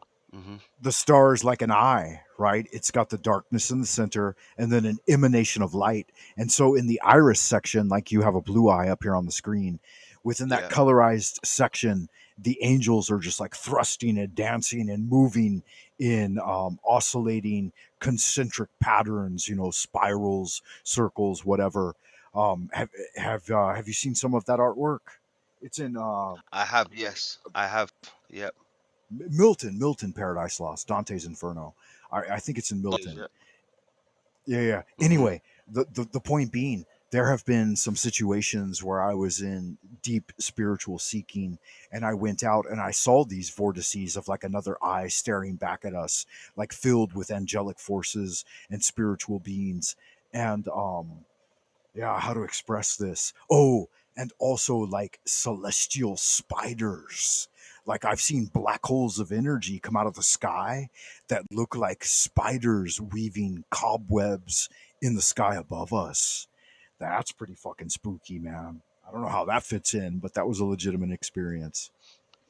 Yeah. I mean, even that cosmic spider and the cosmic web.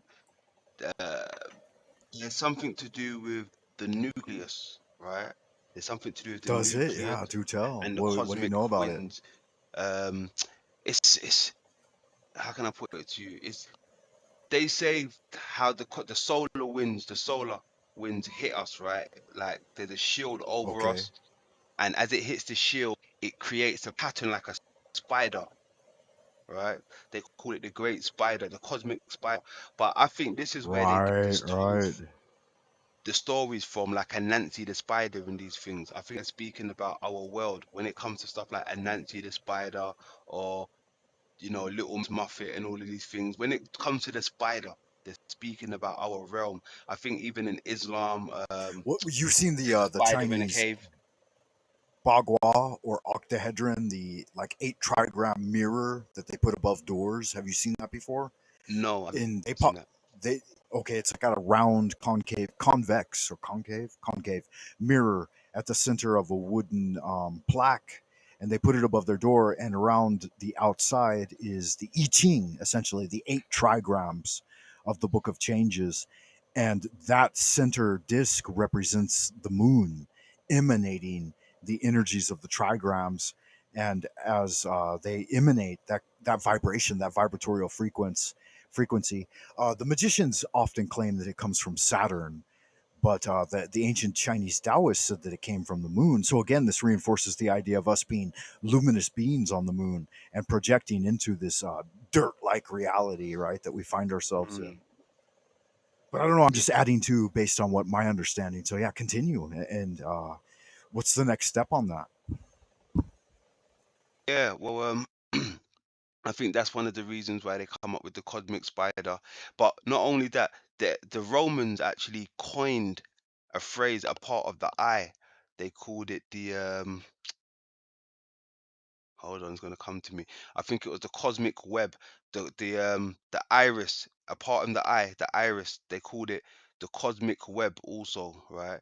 So all of these terminologies with the eye and the Yeah, egg and if and you the if you spider. look directly at you look directly into your own eye like that in a nice good mirror with proper magnification, you can see the liquid nature of the iris, and then you realize that you have a cosmos swirling inside of you, right? Yep, yep. And it's all in the eyes, man. It's all in the eyes. And like I've come across, right, some old art. Well, it's not old, but it's old enough, right? Especially when you go to Ethiopia. Some of the stuff that they show you, right? Because if you keep in mind, some of these African countries, they still have the iconic stuff with the Black Jesus and all of these things, right? So when I go over to that type of stuff and understanding, they're still showing me the eye in certain things. They haven't changed. They haven't been westernized. They haven't got a white Jesus over there. So some of their stuff is still original, if you know what I mean. Yeah. Right? So that's what I look into, the originality of things. And they seem to be telling me that what I want to hear when it comes to the eye and Jerusalem and all of these things. But some people look past it because, oh, they've still got a black Jesus on their book. They're savages. They don't know anything. So they wouldn't even consider what these people are saying as to be partly truth. But they're speaking my language because it's original, it's unedited, it's not touched. To the most part of it anyway. It's not a color thing. What I'm trying to say is it's an original thing, right? They still got original scriptures over there, right? So that's where I stand with that. But oh, we just lost Frank. But I've actually got to get ready to pick my son up from school now. So, hey Frank, this has been brilliant, bro. This has been brilliant. I don't want to leave without saying goodbye to you, my man. We can even carry this on later on today. I might even go live later on today, and we can chop it up again. Oh, you're back. I was just saying, Frank, I've actually got to get ready to pick my son up from school in about half an hour, so I've got to sort myself out. But Okay, yeah, yeah, do your thing. Good magic. it's, Get it's on it's been top a of it. pleasure. I mean, I wouldn't mind carry on this conversation, maybe even later on tonight if you're going to be available or something. Yeah, Let me absolutely. know. I might call this one a good show, and then move back in like maybe 30 minutes to an hour, same as yourself. So yeah, that'd be good magic. That line right up.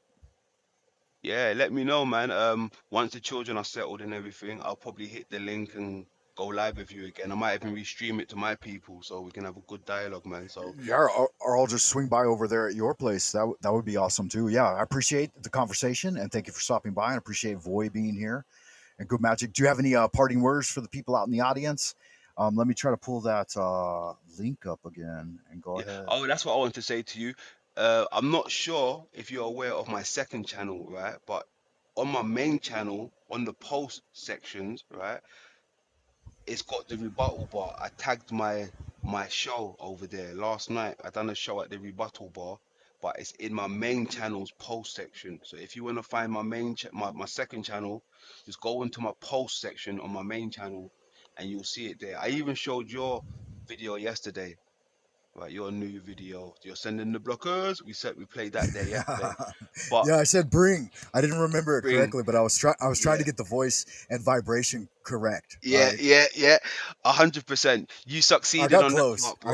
No, I no, got no, you close. Yeah, succeeded. yeah. No, you know, you succeeded. You It's good succeeded. fucking magic, man. Yes, Uh, sir. Yes, sir. Indeed. I was tapping into source when I did Yeah, that. yeah, So. yeah, yeah, yeah. Facts, definitely.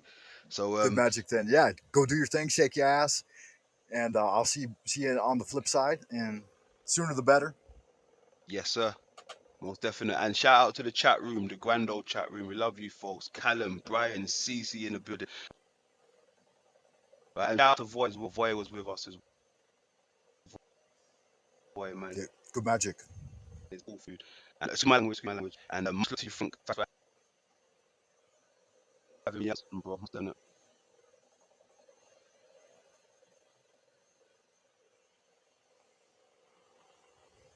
All right. I don't know if I'm still connected or not, but the bamboo firewall can be a hell of a motherfucker sometimes.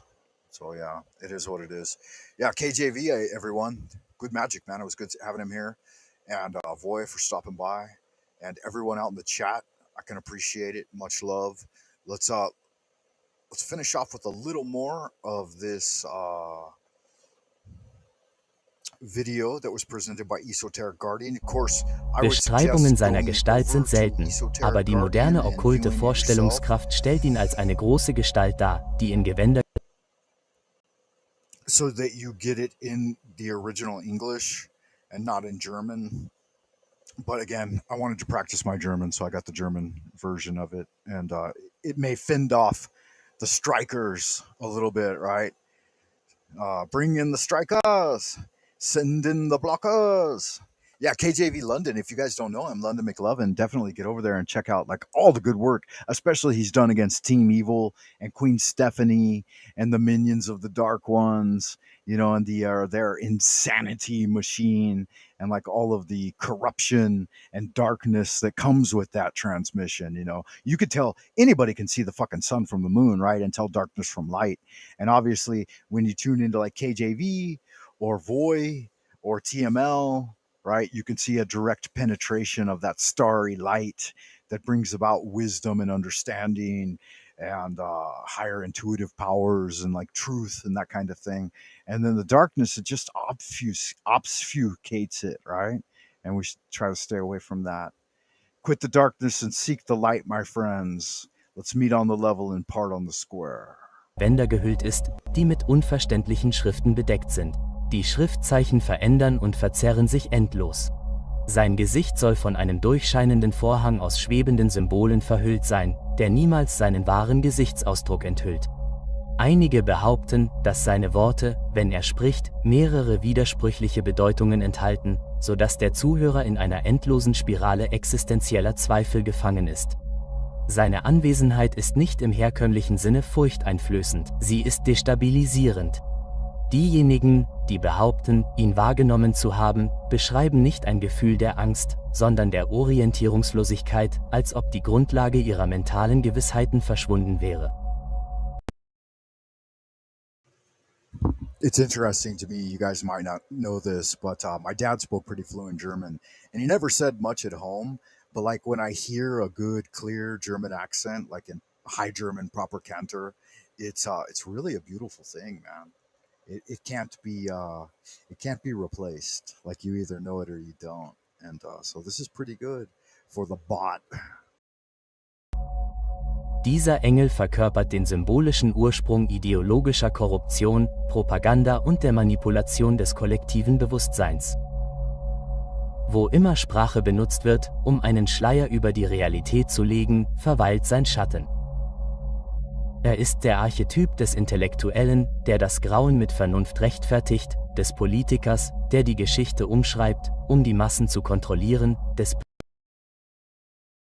still seems to get like the ancient barbarous tongues wrong. And from what I know, because I've heard genuine magicians incant these old names, and even in any language, the AI still seems to get that wrong somehow. Des Priesters, der göttliche Worte verbiegt, den Interessen seiner eigenen Kaste zu dienen. Er mag nicht der gewalttätigste unter den gefallenen Engeln sein, aber seine Verwüstung ist weitaus nachhaltiger. Feuer mag Körper zerstören, aber Lügen zerstören ganze Zivilisationen.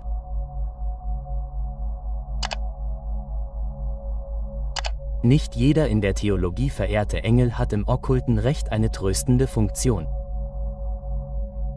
Joffel, dessen Name oft mit Schönheit Gottes übersetzt wird, wird weithin als Schutzpatron der Weisheit, als Erleuchter des Geistes und als stiller Wächter der Künstler und Philosophen gefeiert.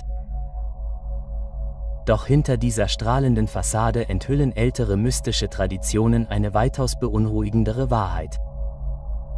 Eine, in der sein Licht eher zu einer Kraft der Verwüstung als des Friedens wird und schreckliche Realitäten ans Licht bringt, die nur wenige Seelen ertragen können. Die frühesten Hinweise auf dieses Wesen sind verstreut und widersprüchlich. In einigen Midraim- und Pseudapirialtexten wird er als derjenige beschrieben, der das flammende Schwert an den Toren von Eden schwang und die Menschheit ins Exil trieb. Diese Rolle wird oft Uriel und in einigen Überlieferungen Cherubim oder anderen höheren Ordnungen zugeschrieben, aber eine Minderheit von Kommentaren, insbesondere solche aus späteren mystischen Quellen, legt diese schreckliche Aufgabe in die Hände von Joffel. Und diese Neuinterpretation entspricht seinem Wesen, nicht als Bestrafer der Menschheit, sondern als derjenige, der die Menschheit zwingt, sich der unerträglichen Realität ihres Falls zu stellen.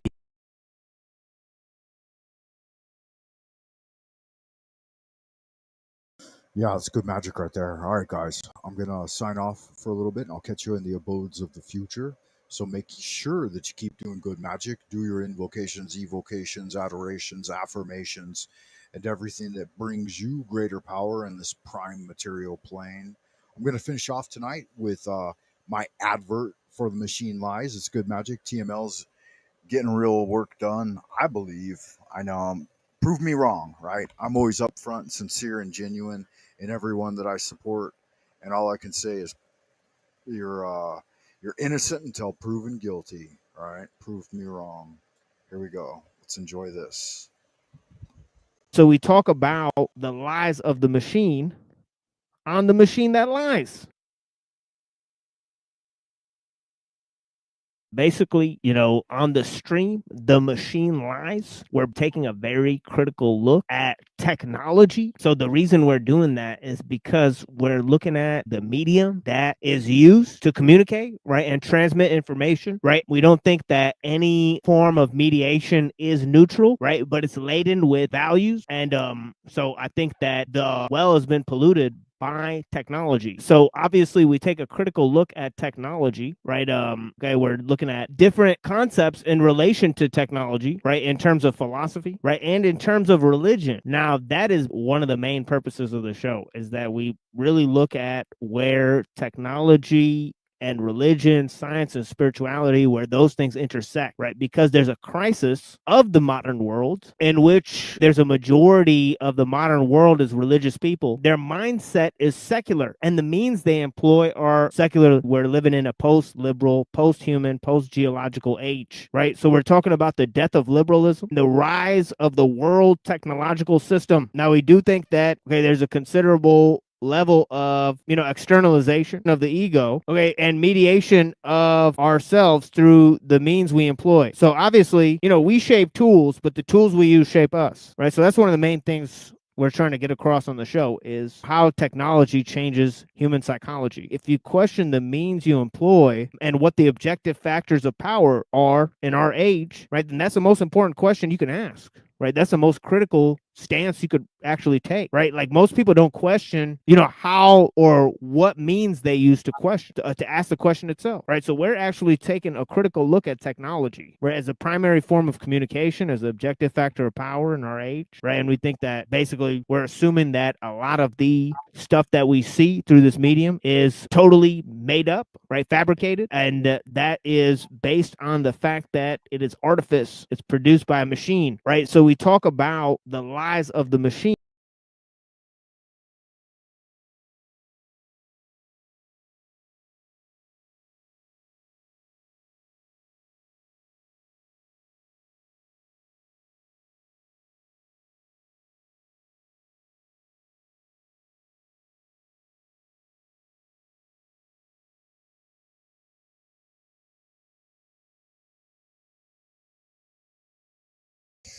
All right, all right, all right.